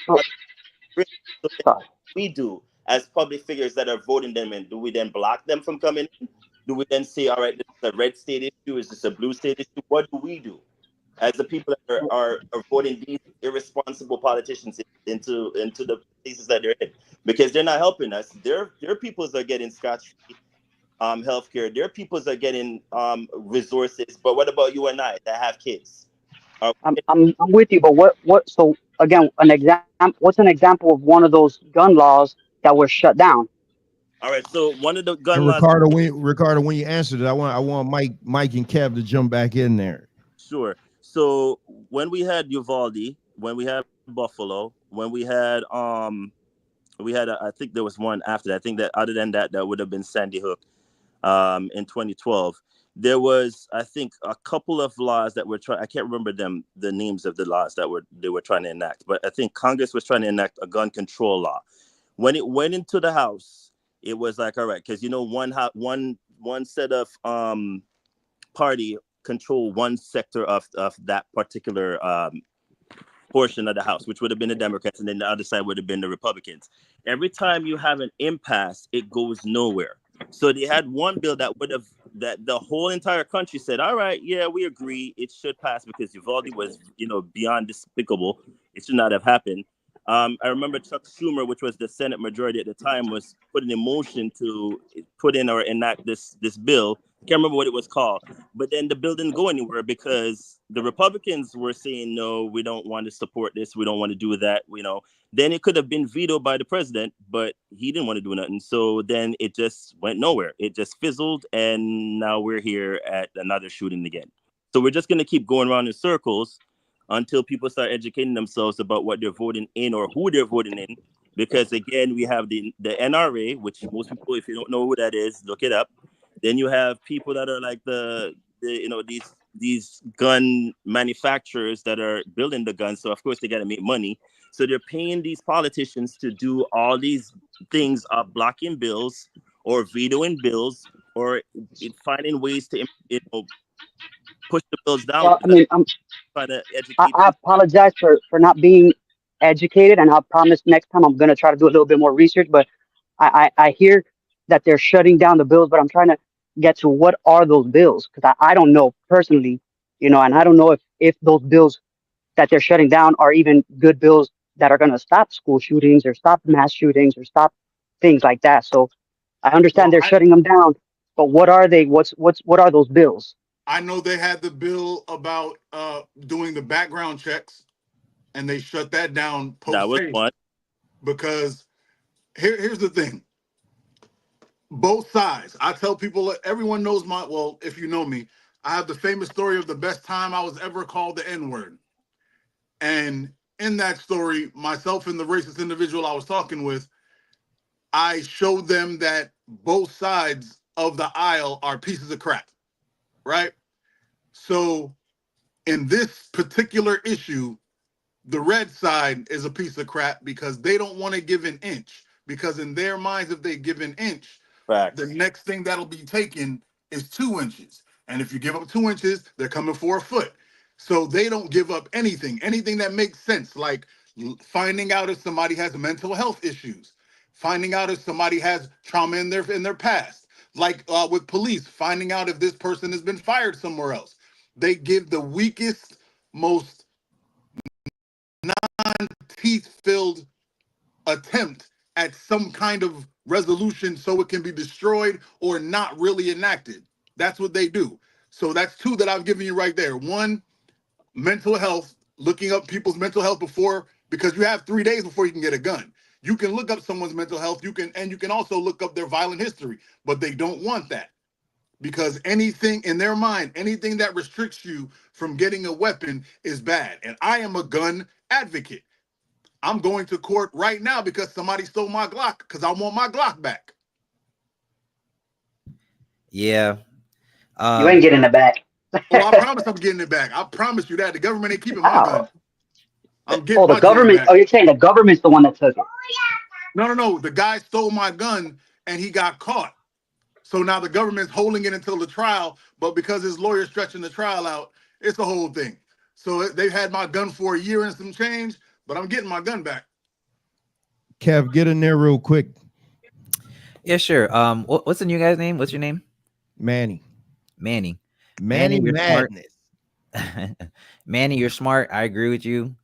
The other guys are bugging. Like you guys are putting too much. I'm not bugging. I didn't disagree with you. Kev is the great. Okay, maybe you're not bugging. Ricardo's bugging. Ricardo, you're bugging. You're putting too much emphasis and too much power and too much hope and pleading on the government to save you. Like it's not a government problem. There's no type of laws or vetoes and this and that is going to stop somebody from getting a gun and shooting you. That's what you call a criminal. A criminal is not going to follow the law. So it doesn't matter if you get a gun or if you have a veto and you say like, oh, you have to have a mental health test to get a gun. They're going to get a gun regardless. So I agree with Manny. We need more solutions, but we need it to where we watch out for ourselves as opposed to like being like, oh, I need to make sure that I'm working as a group to make sure the whole group is okay. Because a lot of groups are compromised. A lot of groups are compromised. And a lot of groups are lost. So you got to make sure that you're good. You got to make sure your kid is good. And he was asking for solutions. I say some of the solutions would be more homeschooling. More homeschooling would be a lot better because with public schooling, it's more of indoctrination. With a lot of indoctrinations, I mean, look at Black people. black people don't know anything about their history except we were slaves and we were from Oh Africa. boy, now What we're does not Africa gonna say? we're not gonna let you give us no history lesson. Yeah. Sorry, Hey, Kevin. hold on. I'm cooking. You're in, Doc. I'm not, because I know my. I mean, you were cooking. You took a left turn though. Okay, all right. I'll get away from that one. But when it comes to like going to school, like school doesn't even tell you how to like grow up and live in this society. You when by the time you're done with high school, you don't even know what a credit score is. You don't know what taxes are. You don't know what loans are, or how you get finesse in a mortgage. You just know how to go how to to work manage and it. go home. And how to manage it exactly, right? So when it comes to that, like, oh, and like I said, it's a layered conversation because, like I said, you're going to be around other people's kids who have no rights to be parents, who are telling their kids like it's okay to wear this dress and look like a slut, or to go online and shoot your guns or show off your guns, etc. And a lot of people don't. Sorry, a lot of kids don't even have an adult to even like give them the training or give them the home training or give them the upbringing. So of course they're bringing that culture to wherever they are, which is going to indoctrinate your kids. So no, there's no such thing as relying on the government. The government is not on your side, and until people see that, it's like, yeah, we're just gonna have more school shootings. Yeah, I agree too up to a point. I wish MD was here because I know MD would have been able to like elaborate. But we do have like certain laws that they were trying to. I don't know if it was enacted, like the red flag gun law, which was put in place. Is basically because you're saying the government shouldn't interject, but there's instances where there should be some kind of form of them. And I'm not always good for big government either because I'm set against them in certain things. But federal licensed dealers to buy a gun, they are subject to a background check, which is what most people are saying in the chat, through the National Instant Criminal Background Check System, which is NICS. So basically, it's like a database that records or maintained by the FBI. Now, that's one person or one set of group of entities that controlling the database of something. I'm not usually big on that because I don't know what they'll be privy to in terms of the information, but it's a start to something. At least if you're purchasing a gun, we should be able to know, hey, Kevin purchased a gun, that he purchased this particular weapon, he purchased this particular magazine. Why the hell is he purchasing a wartime weapon for? Like, what use would you have if you're not an actual a hunter, or say somebody who was, and even then, if you were in the military, why would you still need that kind of weapon? That's the kind of thing I'm talking about. When you hear me say, maybe perhaps there's certain laws, that the red flag law, which everybody's bringing up to, the background checks are necessary because, again, there's many people who are using this mental illness card of, oh, but I have mental illness, so therefore I should get away scot-free. No, it doesn't work like that. There's no way you should be getting away with that kind of thinking or elaborate scheming in your head to say, oh, if I shoot 100 people, I should get away because I'm using a mental illness card. That's a bunch of bullcrap. How many school shooters used that and got away with it? Say that again. How many shooters? Come back, Kev. Come back. So before he comes back real quick, so even one narrative that you kind of hear is, having two parent households. And I mean, just from my knowledge, from my memory, most of these mass school shooters, most of those children come from two parent households. So that's not really too accurate either. Oh shit! Now Kev fell off. All right, listen. When Kev come back, I'm gonna okay, there he is. Hold on. As I say, when Kev come back, I'm gonna let him put a bow on this because again, we done turned into tape fist politics on Man Talk Monday. Which I don't have a problem with, but there's one more story that I want to get to. And I got a top 10. Yeah, Mike has a top 10, and I still haven't even put a bow on this. So Kev, what were you saying before you fell off? Is my mic better now? Yeah. Oh, okay. He was saying that we should have mental illness tests, but how many school shooters use the mental illness trope to get out of a shooting, to get out of trouble, and it actually worked? Oh, okay. You said it actually worked. I was about to say the guy that shot up Stoneman Douglas, but it didn't work. But yeah, okay. He almost got away with it, almost, but the judge.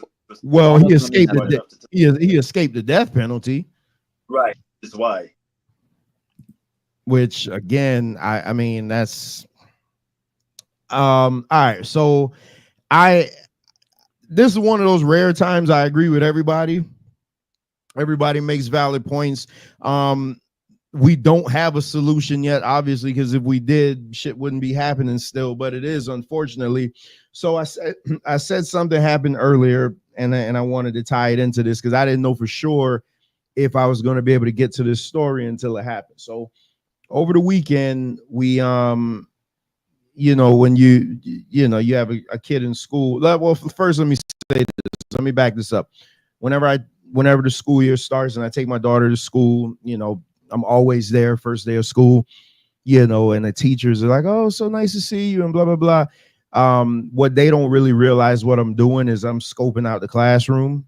It's just the father and me. It's even when I go to restaurants and stuff, I never sit a certain place. I always scope out all the exits. I've just always been like that. I always have the getaway plan already mapped out. A lot of that could have been from all the dine and dashing I used to do when I was younger. Criminal. But so when we take my daughter to school, I always scope out the classes. And I will say my daughter has been fortunate to be in schools where the way they lock, like they lock from the inside. So you can't open them from the outside without keys, and things like that. So that is, some type of safety mechanism. But over the weekend, there was a note going around on TikTok of all things of somebody saying, "Hey, come Monday, which is today, we're going to shoot up these schools." Now, all these school shootings that we've seen go across the country and everything, my heart goes out to everybody, but it's something about when it comes close to home. And a couple of the schools that were on there were schools in very, very close proximity to my daughter, or schools that my wife may be going to and things like that, just for her work. So now the father and me now goes into panic mode, because now I'm like, and that's the one thing I never want to do is live scared, because for me, like when I honestly tell you that I'm not afraid of anything, I am not afraid of anything. I'm not afraid of anything happening to me, put it that way. But when it comes to my wife and daughter, I always have to think like, man, they're not me. They can't defend themselves. People normally see me and they leave me alone. Like they see me, they be like, nah, I don't want none of big man's problems. Like, it's normally that's their first thing when they see me. They're like, oh man, nah, I ain't messing with him. But when it comes to a woman and a child, people get a pair of nuts and they always want to try to mess with it, So there's this list that went around of certain schools, and now I'm pondering over this. I'm having nightmares about the shit. Should I send my child to school? And her school wasn't on the list, but it was in close enough proximity that I'm like, man, is this a diversion or this and that? You know what I mean? So when I see stuff like this, I can't help but personalize this. I know on this show on Monday, we always talk about take the emotion out of it. Don't put yourself in the situation. But when this shit is this close to home, Ricardo lives close. Shout out to Jackie McCall in the building. Ricardo lives close to Stoneman Douglas. He was there basically when that happened. It's you got to understand what goes in the mind of a man when I'm at work and I'm like, oh my goodness, I can't protect my daughter. Like I always say this, and I'm pretty sure Michael probably had the same thought, Ricardo too. I don't think anybody could take care of my daughter better than me. And that's just the God honest truth. I feel like I'm well equipped to take care of her. I'm glad, hey, would never trade my wife for anything in the world, but I think I'm well equipped to take care of my daughter. Like there's reasons we would never leave her with people when she was born, because we didn't think anybody could take care of her like us. And it's just when you're in that situation and you're so vulnerable, like, oh my goodness, you got this note going around with all the names of these schools on it, and there's schools that you're looking at that you drive by. sometimes. Hell, one of the schools on there I drive by every single day, and that school is notorious for always having some type of scare, always going on lockdown. There's always something. So when I see stuff like this, I really don't know what the solution is. Eddie said it, hey, you need more armed security. I agree with that. You know, I was big on arming the teachers, but you know, sometimes teachers are like cops.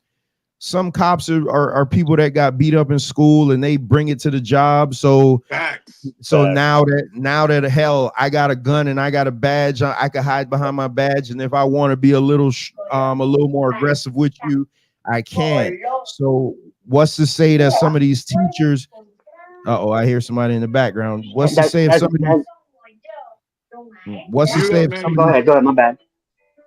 What's to say if some of these teachers don't have a bad day and a teacher may do something that they assume is disrespectful and they pull their guns out on them? So that may not be the solution. I'm absolutely for more armed security at the school, because you have one SOR officer to a school of 1,000 kids. Like they even that one SOR officer can't SR whatever the hell I said, SRO whatever, special resource officer. Yeah, that one SRO officer can't even protect the kids from getting in fights, much less if there was an active shooter on campus.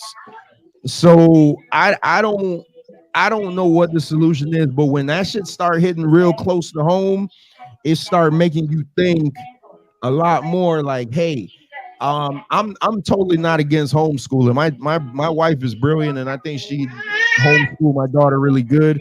But then you got to wonder, do you take the social aspect out of it because you want your kids to be able to interact with other kids socially? You don't want them to end up being a hermit. Like you keep them at school and then they got zero social skills and then they end up being messed up when they got to leave the nest. Like it's always a yin and a yang to everything, man. So I really don't know. I just think it's a terrible situation. And the last thing I'll say on this is, you notice, no, that wasn't one of the schools, Brent, but you notice the kid made it out alive though. That's all I'm gonna say. You notice the kid made it out alive. Yeah, other people don't. Yeah. So you take it for what you want with what I'm saying, but you notice he made it out alive, and that's all I got to say. Bone says he's ready for the top 10. I'm ready for the top 10 too. So, Mike, are you ready for the top 10? Yeah, but it's gonna be whack. But it's from my heart. Let's make it happen. All right, it is now. Can I say one thing real quick before? All right, make it quick. Make it quick. It's quick, man. Just the whole thing about the teachers, about them pulling out the guns. I mean, how often do teachers beat up children in school, like with their fists, that they lose their mind and actually use their fists? They don't use their fists, they use their words. Trust me, everybody Okay, on this panel has been verbally hurt by a teacher. Yeah, absolutely, but not physically. And I don't think a teacher with a gun is going to go to the point of shooting a child, man. I think that's the least likely of scenarios out there with an armed teacher. I don't think parents want to take that risk. I think the percentage of crazy teachers or teachers that do things to kids that they know they can get away with because nobody's going to stop them or no one's going to believe a child over an adult, you add a gun to that. I've seen people get a gun and all of a sudden they gangster. They get a gun and all of a sudden they can't deal with somebody cutting them off in traffic. I don't want to add that element to children. Most of the civilized adults that I know are gun owners. Most of the people that don't want no problems are gun law-abiding citizens. Those are the least people that want any kind of problems that I've noticed in society. I'm going to tell you like I tell every white person that I'm cool with. Whenever they tell me that, well, the police officer was nice to me, I tell them, yeah. How long have you been white? I've always been white. Exactly. They're always being a white person, so they're always cool. Those people that you're talking about, they always see you, so they always feel safe with you. When they see me or they see Trayvon Martin walking around, they get scared. And then when they have the gun, that fear turns into rage. And when that fear turns into rage, somebody gets shot. That's a little too general, Yeah, but but either way, not at a school though. Especially if you're at a predominantly black school. Like I doubt you're scared of the school children when you're in there. Like you don't hear that about teachers Are you getting nuts? physical. I don't hear about it. And I think if it was a big problem where it was happening all the time, like you hear about the teachers that get into bed with children, you hear about that because that's a big issue. That's more of a concern than a parent. Let me ask you a question, then I'm gonna shut up on this. I'm getting off at 8 no matter what. So all right, you're heterosexual, correct? Oh man, he jumped off. What happened? Oh, well, this is for everybody in the panel. You're heterosexual, so you have dealt with a woman, okay? And if you've dealt with a woman, you know when a woman is on her I don't give a damn type of level, she'll do anything. There's a woman who'll look the police right in the face and say, he got drugs in the house. He got a gun in his shoe. When they mad, they don't care. They'll say anything to get off on you. You think a teacher who's sleeping with a child, sleeping with a 15-year-old boy, and has a gun that the school issue with her and finds out that he's messing with another freshman, you think she ain't gonna pull that gun? You think that gun ain't gonna come in? You think she ain't gonna have that little girl in the corner? Stay away from my man, heifer. He's mine. You think y'all act like crazy don't hide itself in normal looking people. If crazy was so easily identified, nothing would ever happen. Everybody would go, him, her, she's crazy. But that's not what happens. People go, I can't believe it was him. She was always the quiet one. Because crazy knows how to hide. Stop acting like the world is this easy checkerboard that we're all jumping and making the perfect moves. It's not. It's easy to say that when you're sitting behind a microphone on your phone. It's hard to say that when your child is over there with this crazy woman that you thought was cool because you had a parent-teacher conference. Grow up. And Speaking of crazy, it is now time for Mike's top 10 list. Hey, I'm in the middle of changing the video, so we don't have the introduction video. So we just gonna have to wing it tonight. No Mike, what's tonight's list about? All right, tonight it's something near and dear to my heart. It is my top 10 favorite wives on television. Everybody says I be giving women hell. I'll be talking about the thoughts. I'll talk about male thoughts. These are my favorite wives on television. Women who were married, who gave me something to feel like I want a wife too. Ooh, I got about 4 of them. Number 10. Hold up. You know, because my twin stated I gotta have some people who almost made the list. Carol Brady almost made the list. Because I don't care what anyone says, if you can have 6 kids in the house and your man's still happy and still getting it on, you know you're doing something good as a wife. She's that low? Wow. She's not even on my list. Sorry. Wow. Peggy Bundy. I know people hate Peggy Bundy. I know. But I can tell you this. Peggy Bundy is the one wife that never in your life did you think she was not going to give you some. Never in your life did you think, what? She's not giving me enough sex. Oh, no. Peggy wanted it Thursday. Peggy wanted it Thursday afternoon. Peggy wanted it Thursday night. And if you had some Thursday evening, Peggy would have took that too. And last but not least is Wanda Mack. I love you, Miss Mack.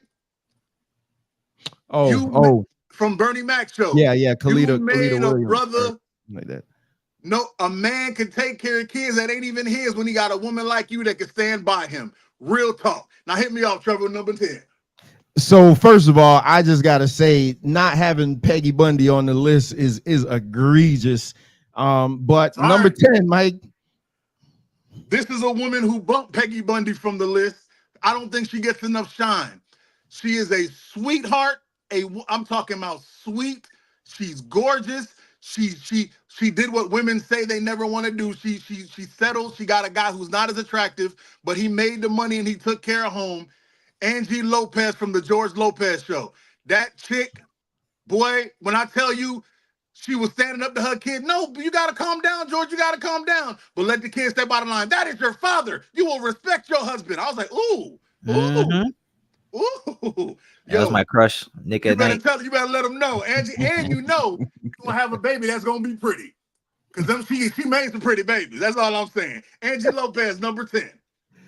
Number 9, Mike. Number 9, a lot of y'all might not know, but if you love TV like I do, you have to know this queen.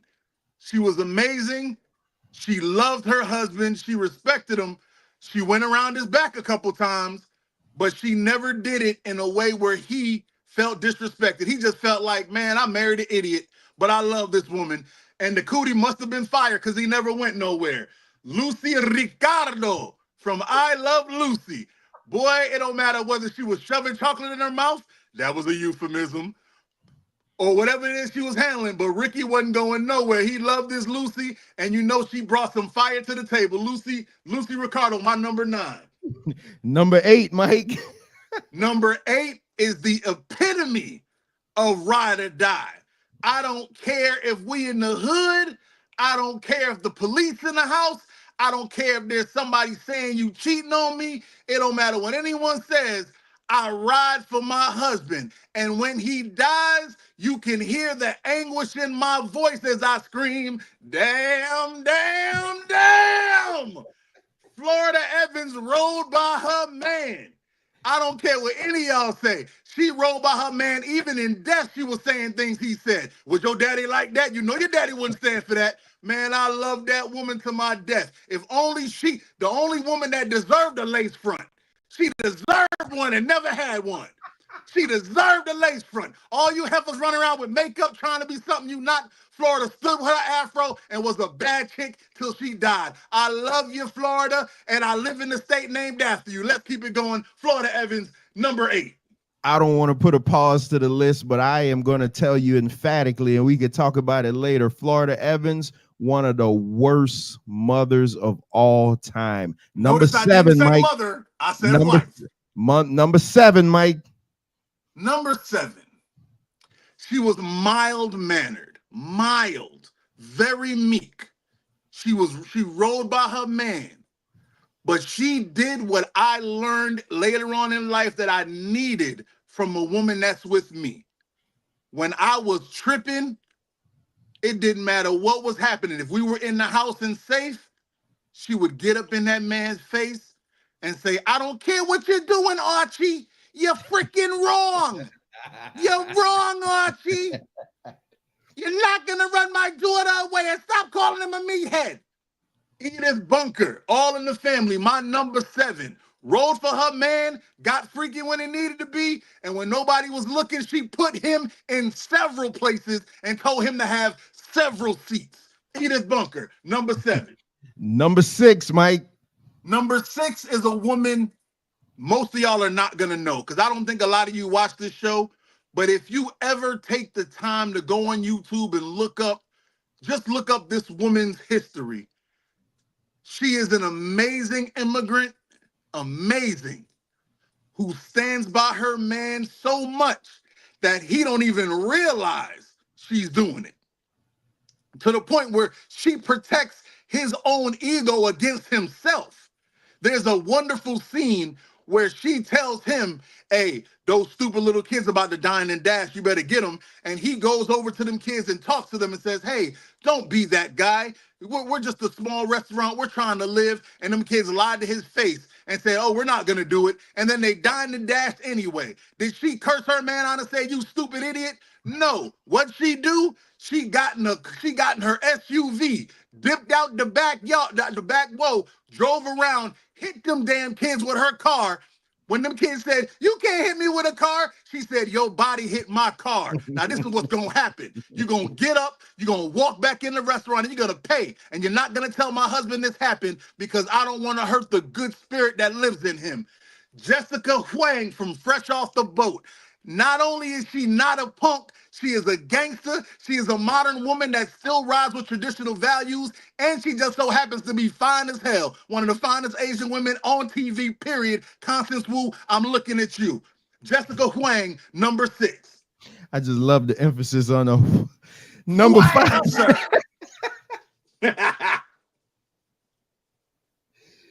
Number 5, Mike. This is where it started to get tight. because it was a whole lot of people that could have made this list. Number 5, some of y'all think she should be a little higher, but she didn't make it on my list. I'm sorry. She's number 5. She's the middle. When I tell you this woman brought dark-skinned women back on television, stood next to her, she was the original chubby chaser for black women. She took in her sister's son when he was running from violence in Philadelphia. She let the world and them heifers know that this body can move when she threw her leotard on and went to dance class and showed them, hey, I still can put it on these young folk. But she stood up and told her husband, hey, if you wrong, you wrong. But when her husband went in front of police and told him, you let my son out of jail and my nephew too, who was sitting right next to her. She wasn't in the back hiding. She stood right there and was yelling at him. And I wish somebody would have stood up to Mr. Philip Banks, because Vivian Banks wasn't standing for it. My number 5 wife on television, Vivian, the dark one, Banks. The dark one. Yeah, the dark one. Let's make sure and put emphasis on the dark one. Number Yes, 4, sir. Mike. Number 4, a lot of you don't know, but she is the queen of the clap back, stand in a man's face and put him in his place no matter what. I know a lot of black people like to think we invented the going back and forth with a man. You know, you had Pam on Martin, you had Homegirl from Sanford and Son. Nah. The originator of going back and forth with a man was a wonderful woman named Alice, who was told by her man every day, one more word, pow, right in the kisser. I will send you to the moon, Alice. And Alice, if you watch all them videos, Alice didn't back away. Alice didn't run. Alice looked him right in the face and said, you ain't gonna do nothing. I'm gonna be right here tomorrow talking that same smack. And she did. Alice Cramden, the Honeymooners, my number 4 favorite wife on television. Yeah, I said it. Number 3, Mike.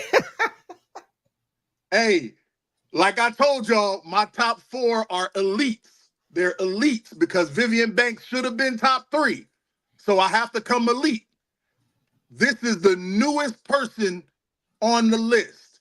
And I have to give it to her because all the things I've said about the other women on this show, the top 3 women embody. This woman is the only one to embody it from a non-comedic standard.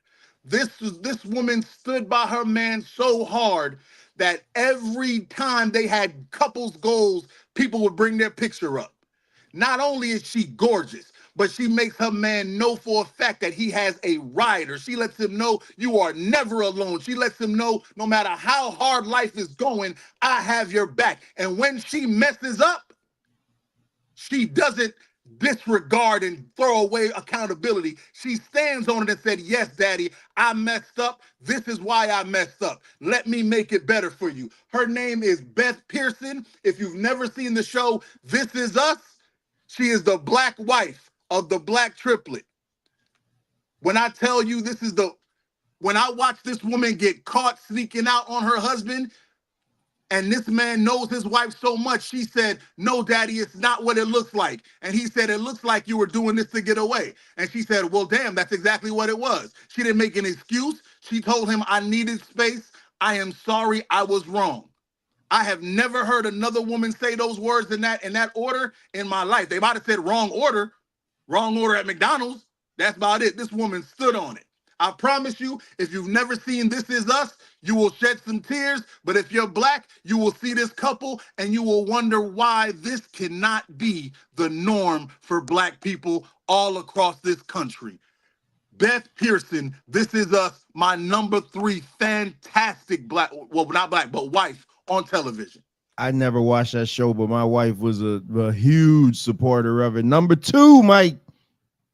Now, like I said, the top 4 were all elite levels.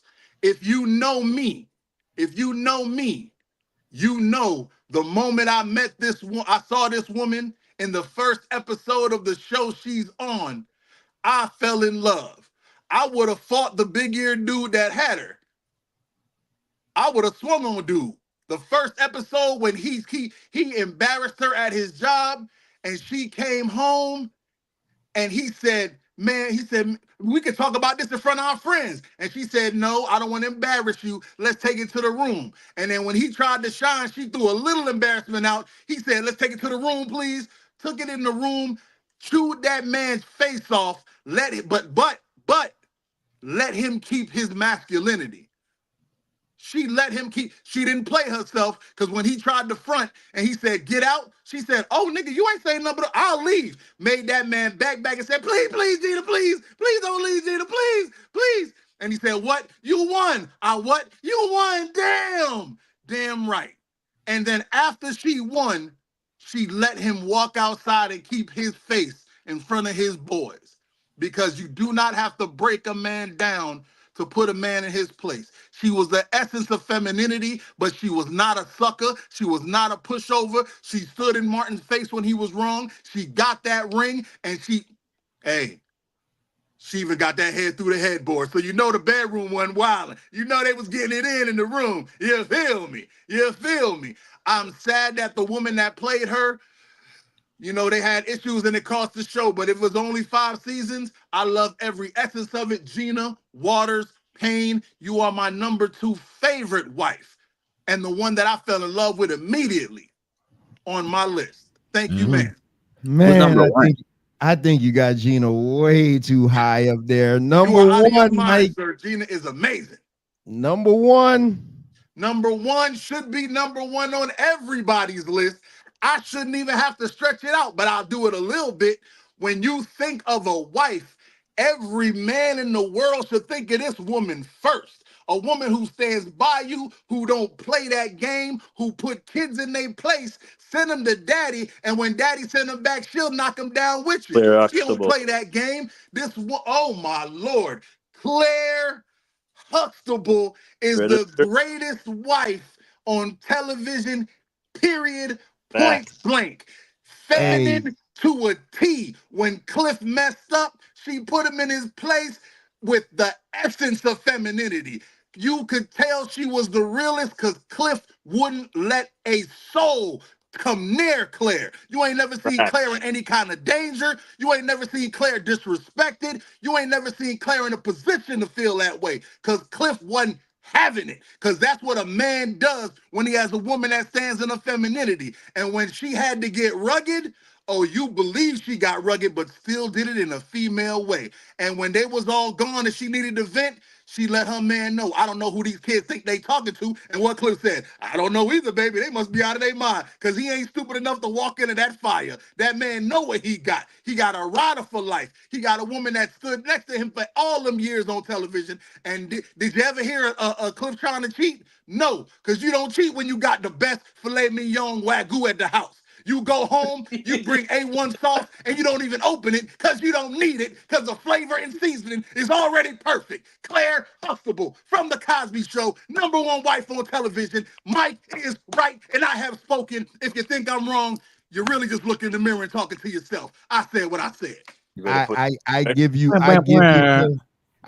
Claire as number 1, because I was getting ready to throw some papers if Claire, because I'm like, the list is dwindling down, and I'm like, now wait a minute. Oh, I'm not hearing Claire. You had a couple on there. That's my top 3. No.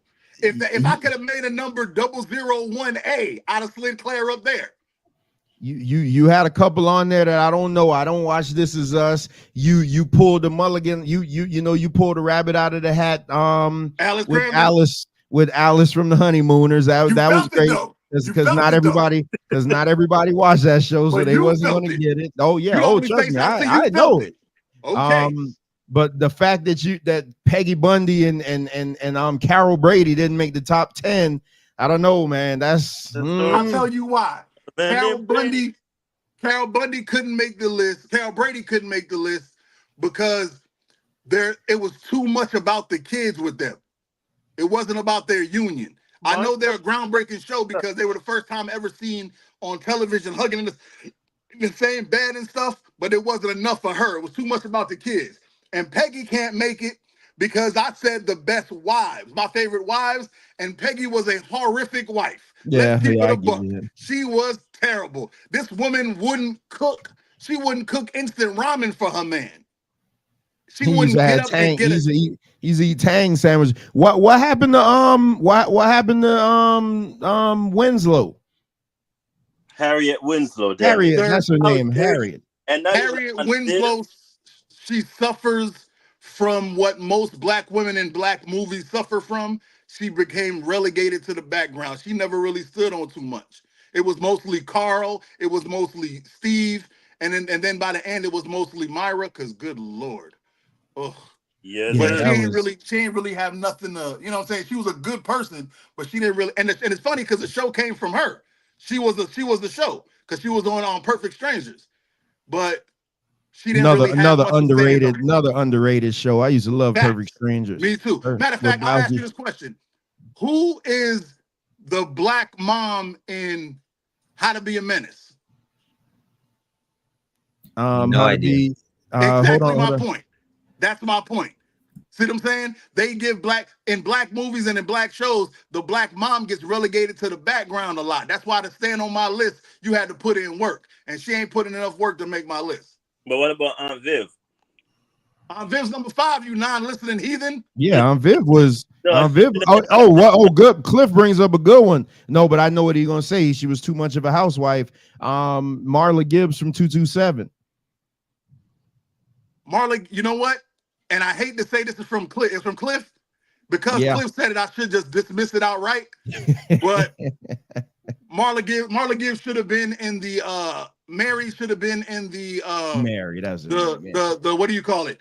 In the what do you call it? The like 10 through 15 the honorable mention. Right. The only reason she didn't make it is because she ended up not even being the driving force of her show. Because it was everybody came to the show to hear Mary. I'm not gonna lie to you. I would have took honestly I would have took Florida Evans off, because not only is she the worst mom, I think she's just like the worst woman character on TV, just because she settled for so much mediocrity and put them in the hole so many times because of her stupid ass morals that ended up still not being any good. The time where James found the money and he kept $2,000. Oh, Weezy Jefferson, man. Now the chat just throwing out all the names now. But Weezy, I know people love Weezy. No. Oh, now that was a strong woman. Now that was Isabella Stanford. She was better. She was better than Florida Evans. You know why she wasn't? Because she was overshadowed by her own maid. Damn. You watch that show, you ain't think about Weezy. Weezy is an afterthought. Weezy is a background character. We came there to see him and Marla Gibbs. By the end, that was his damn wife. Yeah, I give you that, man. Wayne being fashionably late. What's up, Wayne? Black Line, you missed the top 10, family. Yeah, my bad, fellas. What's happening, man? What's going on with you? Everybody good? Everybody in the chat. Yeah, you missed a hell of a damn show, man. My goodness. Hey, it's been a week. It's been great. I just flew in town, man, like yesterday, man, and my feet touched the ground, man. It was crazy, man. And, I know you. In town, where you at? Yeah, I know you and your lady were out. I saw y'all. I saw the pictures. Yeah, man. We went to Chicago, man. Hey, real quick, fellas. No, look, fellas, listen. In the fellas in the chat, fellas on the panel, man. Next summer or anytime y'all get a chance, you got a girl or by yourself or your wife, summertime, man, you got to go to Chicago, man. It's a beautiful place, man. Architecture, food. I mean, just get you a spot downtown.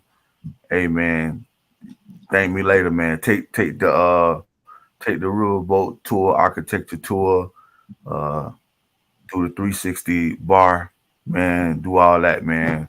Trust me, you won't regret it, bro. But stay away from any streets named after a letter. Yeah, I know. Oh, yeah. Nah, man, we ain't do none of that, man. Nah, man. Stay downtown. Yeah, man. All right, well, hey, Manny, I apologize. I do respect Gloria, but this isn't the top 10 finest women on television. I don't think Gloria was the best mom on her show because the other mom was pretty dope. But nah, Gloria's too dramatic. I'm sorry. I'll put it like this: any woman that makes her man have to buy clown shoes or Disney shoes because she's too stubborn to wear high heels because she want to be fine instead of comfortable, you ain't making my list. Remember, this ain't the top 10 best wives. This is my top 10 favorite wives. This is about me.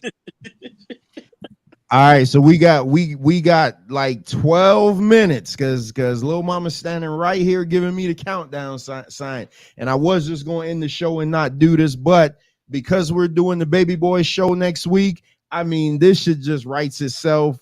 We gotta touch on my man Tyrese. He found himself in the news. So let's run through this video real quick, and then the story. Let me make sure I got it up. I can't see. I got all this stuff. I can't even get into any of this. You know what? We can't even get to the video. Let's just go to the story. This comes from TMZ. Tyrese Gibson arrested for unpaid child support, and this happened today. Tyrese Gibson is in custody for failing to pay the amount of child support ordered by the court. TMZ has learned the singer, actor, and dad to a 5-year-old daughter with ex-wife Samantha Lee was in Fulton County Court Monday morning to face a judge in an ongoing child support battle, and the hearing did not go well for Tyrese. Judge Kevin Farmer, who was clearly fed up with Tyrese's refusal to pay the $10,000 a month Farmer ordered him to start paying back in 2023.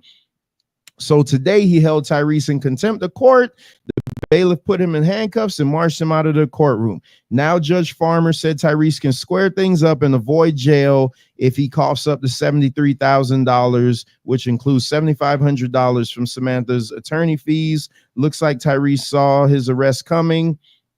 Sunday on IG, he called out Samantha. He called Samantha's moves goofy while insisting he's totally innocent. He said it was all just baby mama drama at the end of the day because he says there was a prenup that covered everything for their 2020 divorce. He also took a swipe at Samantha's lawyers, questioning why they didn't ask to see bank statements, claiming that he would show he's been paying child support. Instead, he said they just checked out his movies on IMDb and saw him as a cash cow to milk. And it is true, Tyrese has been paying something. As of last year, he was paying Samantha about $2,200 each month, far short of the judge's order $10,000. Remember, Tyrese and Judge Farmer have had their battles over the years, including a contentious showdown in 2022. Our sources say that Tyrese is currently making arrangements to pay the $73K, so it doesn't appear he will remain in custody for too much longer. Like I said, we really got to go. I didn't expect the beginning of the show to take so long, but it did. Much needed. Kev, what you think about this? Tyrese ordered to pay $10K a month, which I think is just ridiculously stupid for one 5-year-old kid. He's been paying $2,200. Judge says, let me put you in handcuffs until you can come up with the $73K. What do you got to say about that, Kev? Tyrese, I know you try to sell your album to make up for the fact that you couldn't get your paper up for that child support, but hey, man, this is what happens when you nut into chicks that you haven't completely vetted. So yeah, you gotta pay your child support. I don't feel bad for him. If he does another meme, that'd be pretty cool, because that first one was like, how'd it go? Damn, I can't remember how the meme went, but yeah. If he does another what? A meme, like he was like crying. He's like, I wish I could remember right now. I'm trying to make a quick thought, but what more can I do? Oh yeah, what more do you want from me? You want from me, yeah.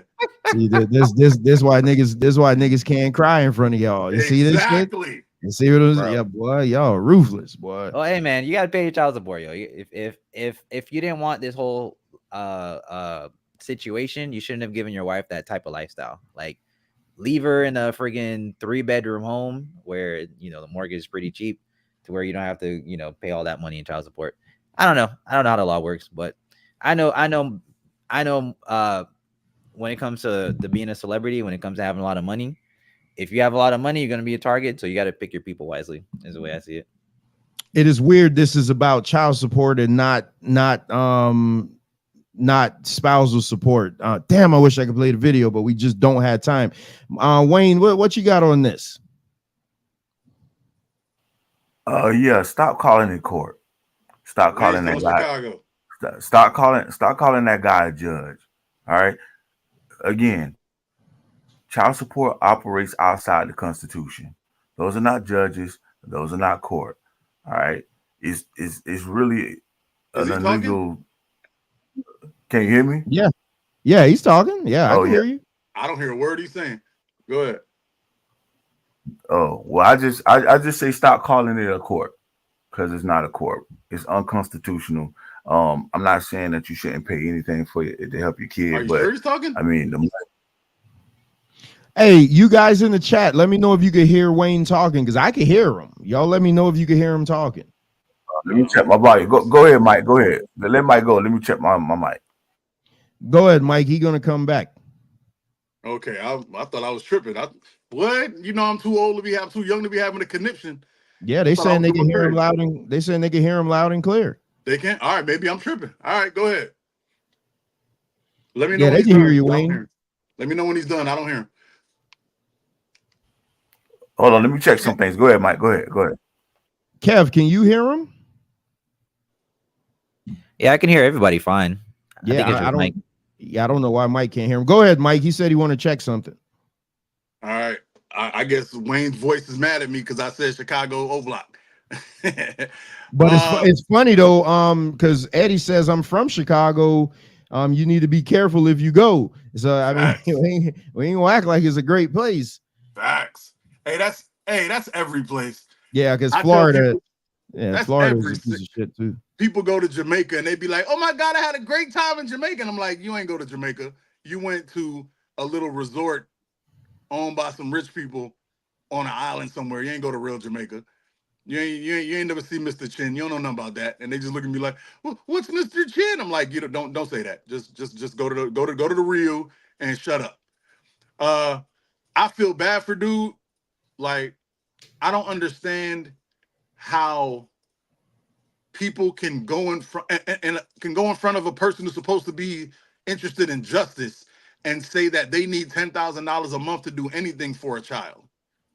Like, if you give me $10,000 a month and say take care of my kid, I'm probably gonna have $8,000 left. Like, I'm not. What you want me to do with this? Like, my baby don't need that much. She already got clothes. I don't buy my child organic cornflakes.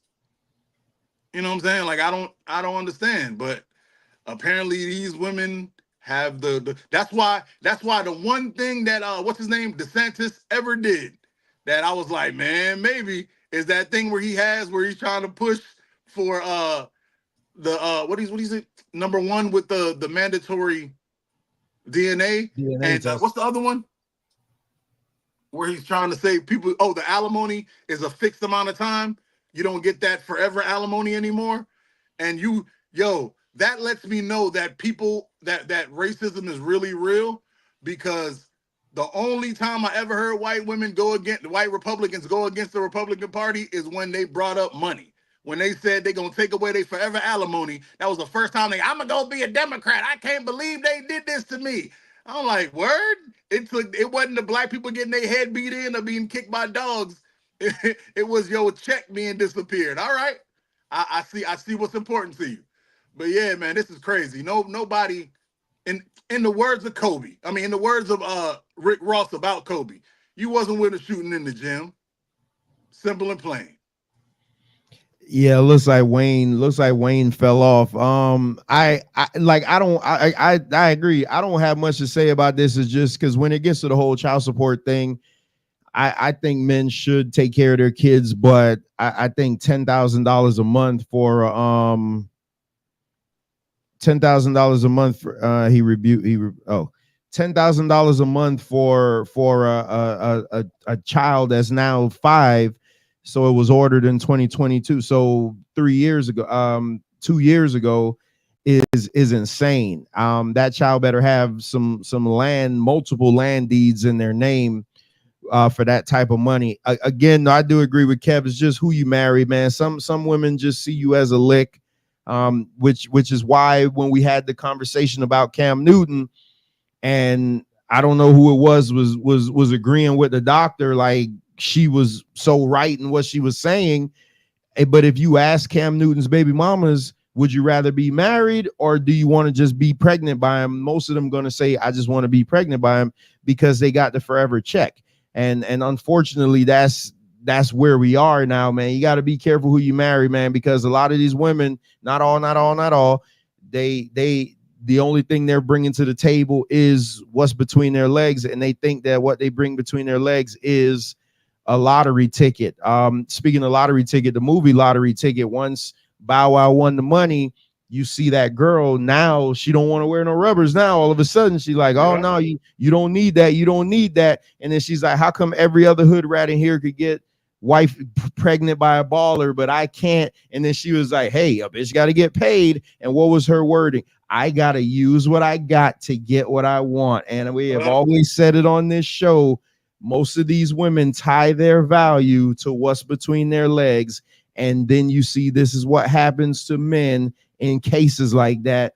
They end up being stuck holding the bag. My bigger thing is I don't really particularly like how people clown Tyrese for being emotional. I know Wayne is big on not being emotional. I hear a lot of guys say that, but they just clown the man. They clown Will Smith. Any man that literally gets his heart broken and his feelings hurt, they clown the shit out of him, man. It's just ridiculous, man.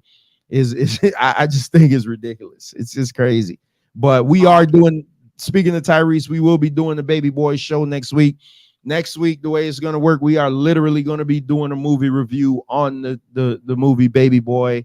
I already got it broken down in sections and things like that. We'll discuss the movie in its totality. Hopefully we could get through it all. Yeah, you guys go ahead and give your last word so we can get out of here. Make sure you guys go to my YouTube channel. I already did a Baby Boy review, and going by that, you already know it's gonna be spicy next week. So make sure you come back. But yo, I love Kevin, bro.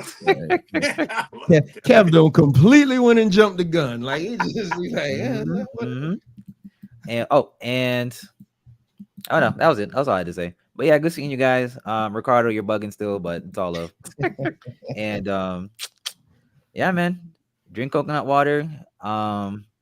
Stop watching so much TV. And all right, peace. Yeah, see you guys. You gonna tell that to the guy with the top 10s that revolve around TV? Right. Oh my God, boy, Mike be going in the shows. I'm like, what the hell? Fresh off the boat? What is that? I never heard of that. I'm going to send you a video. Hey, did you listen to those songs I sent you? No. Hey man, hey, is in the waiting queue. You know how it go with me. It's in the waiting queue. You were supposed to do it when you were sick. Yeah, that was Cam Newton. Yeah, Cam Newton better be careful. Absolutely. No, I still got him. I still got him in queue. All right. I want to say first and foremost, my apologies to Manny. You're right. That was Drake, but I try not to say his name after he was decimated by King Kendrick. Plus, it was Ricky Ross's song, so I'm gonna but I don't really like Ricky Rose like that no more. Even though he did give me $100, so I really ain't got no real beef with Ricky Ross. I'm just a 50 Cent fan, so I don't know what to tell you. It was a good show. I think I don't know. I always think my top 10 is gonna be trash, and then when it starts happening, I start feeling it, and then I see Trevor's face. I know it wasn't whack, so I'm gonna ride with it. I'll have another one whenever he requests. I have a couple that I'm supposed to be doing, but of course they stopped helping. They just decided, what it is. I got other stuff to do, even though I'm laying here sick. Ain't got nothing else to do. Can't even listen to the songs. I'm just saying. So you know when I was sick, I was still at work. Oh, no, I thought you was in bed. Ew. No, I was just like 50% at work. Man, if you don't keep your sickly self on the couch somewhere and surrounded by antiseptic, ugh. But all right, loved everybody. Great show. I'm gonna go hug and kiss on my baby and do some homework because I only got 3 hours of sleep and I worked a 9-hour shift and I gotta go do it again tomorrow. So everybody in the world, I wish you all had a friend like me, because at least you will be close to rightness.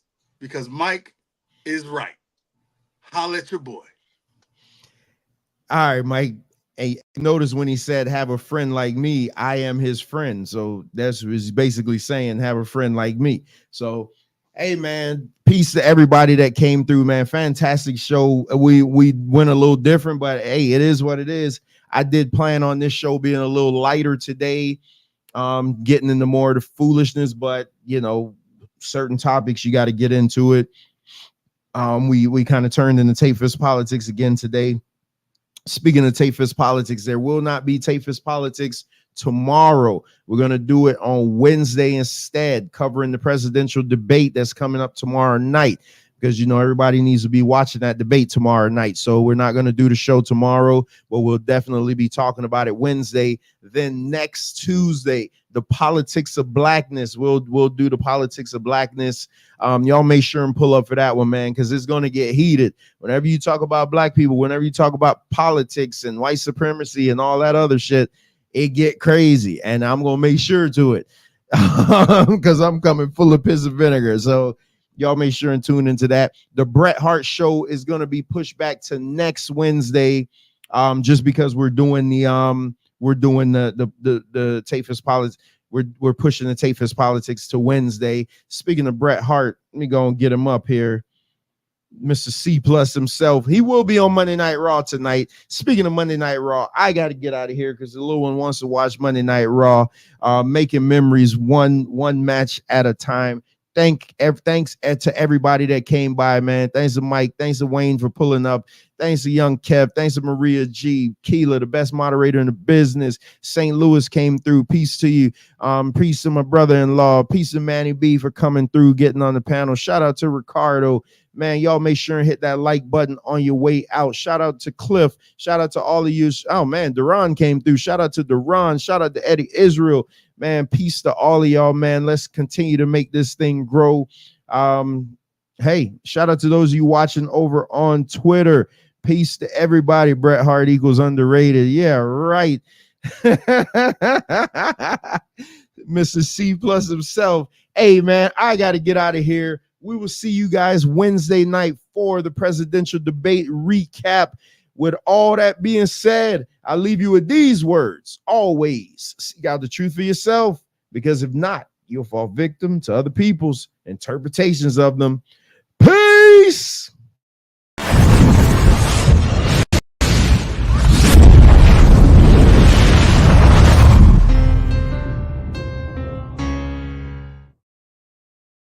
Acknowledge me.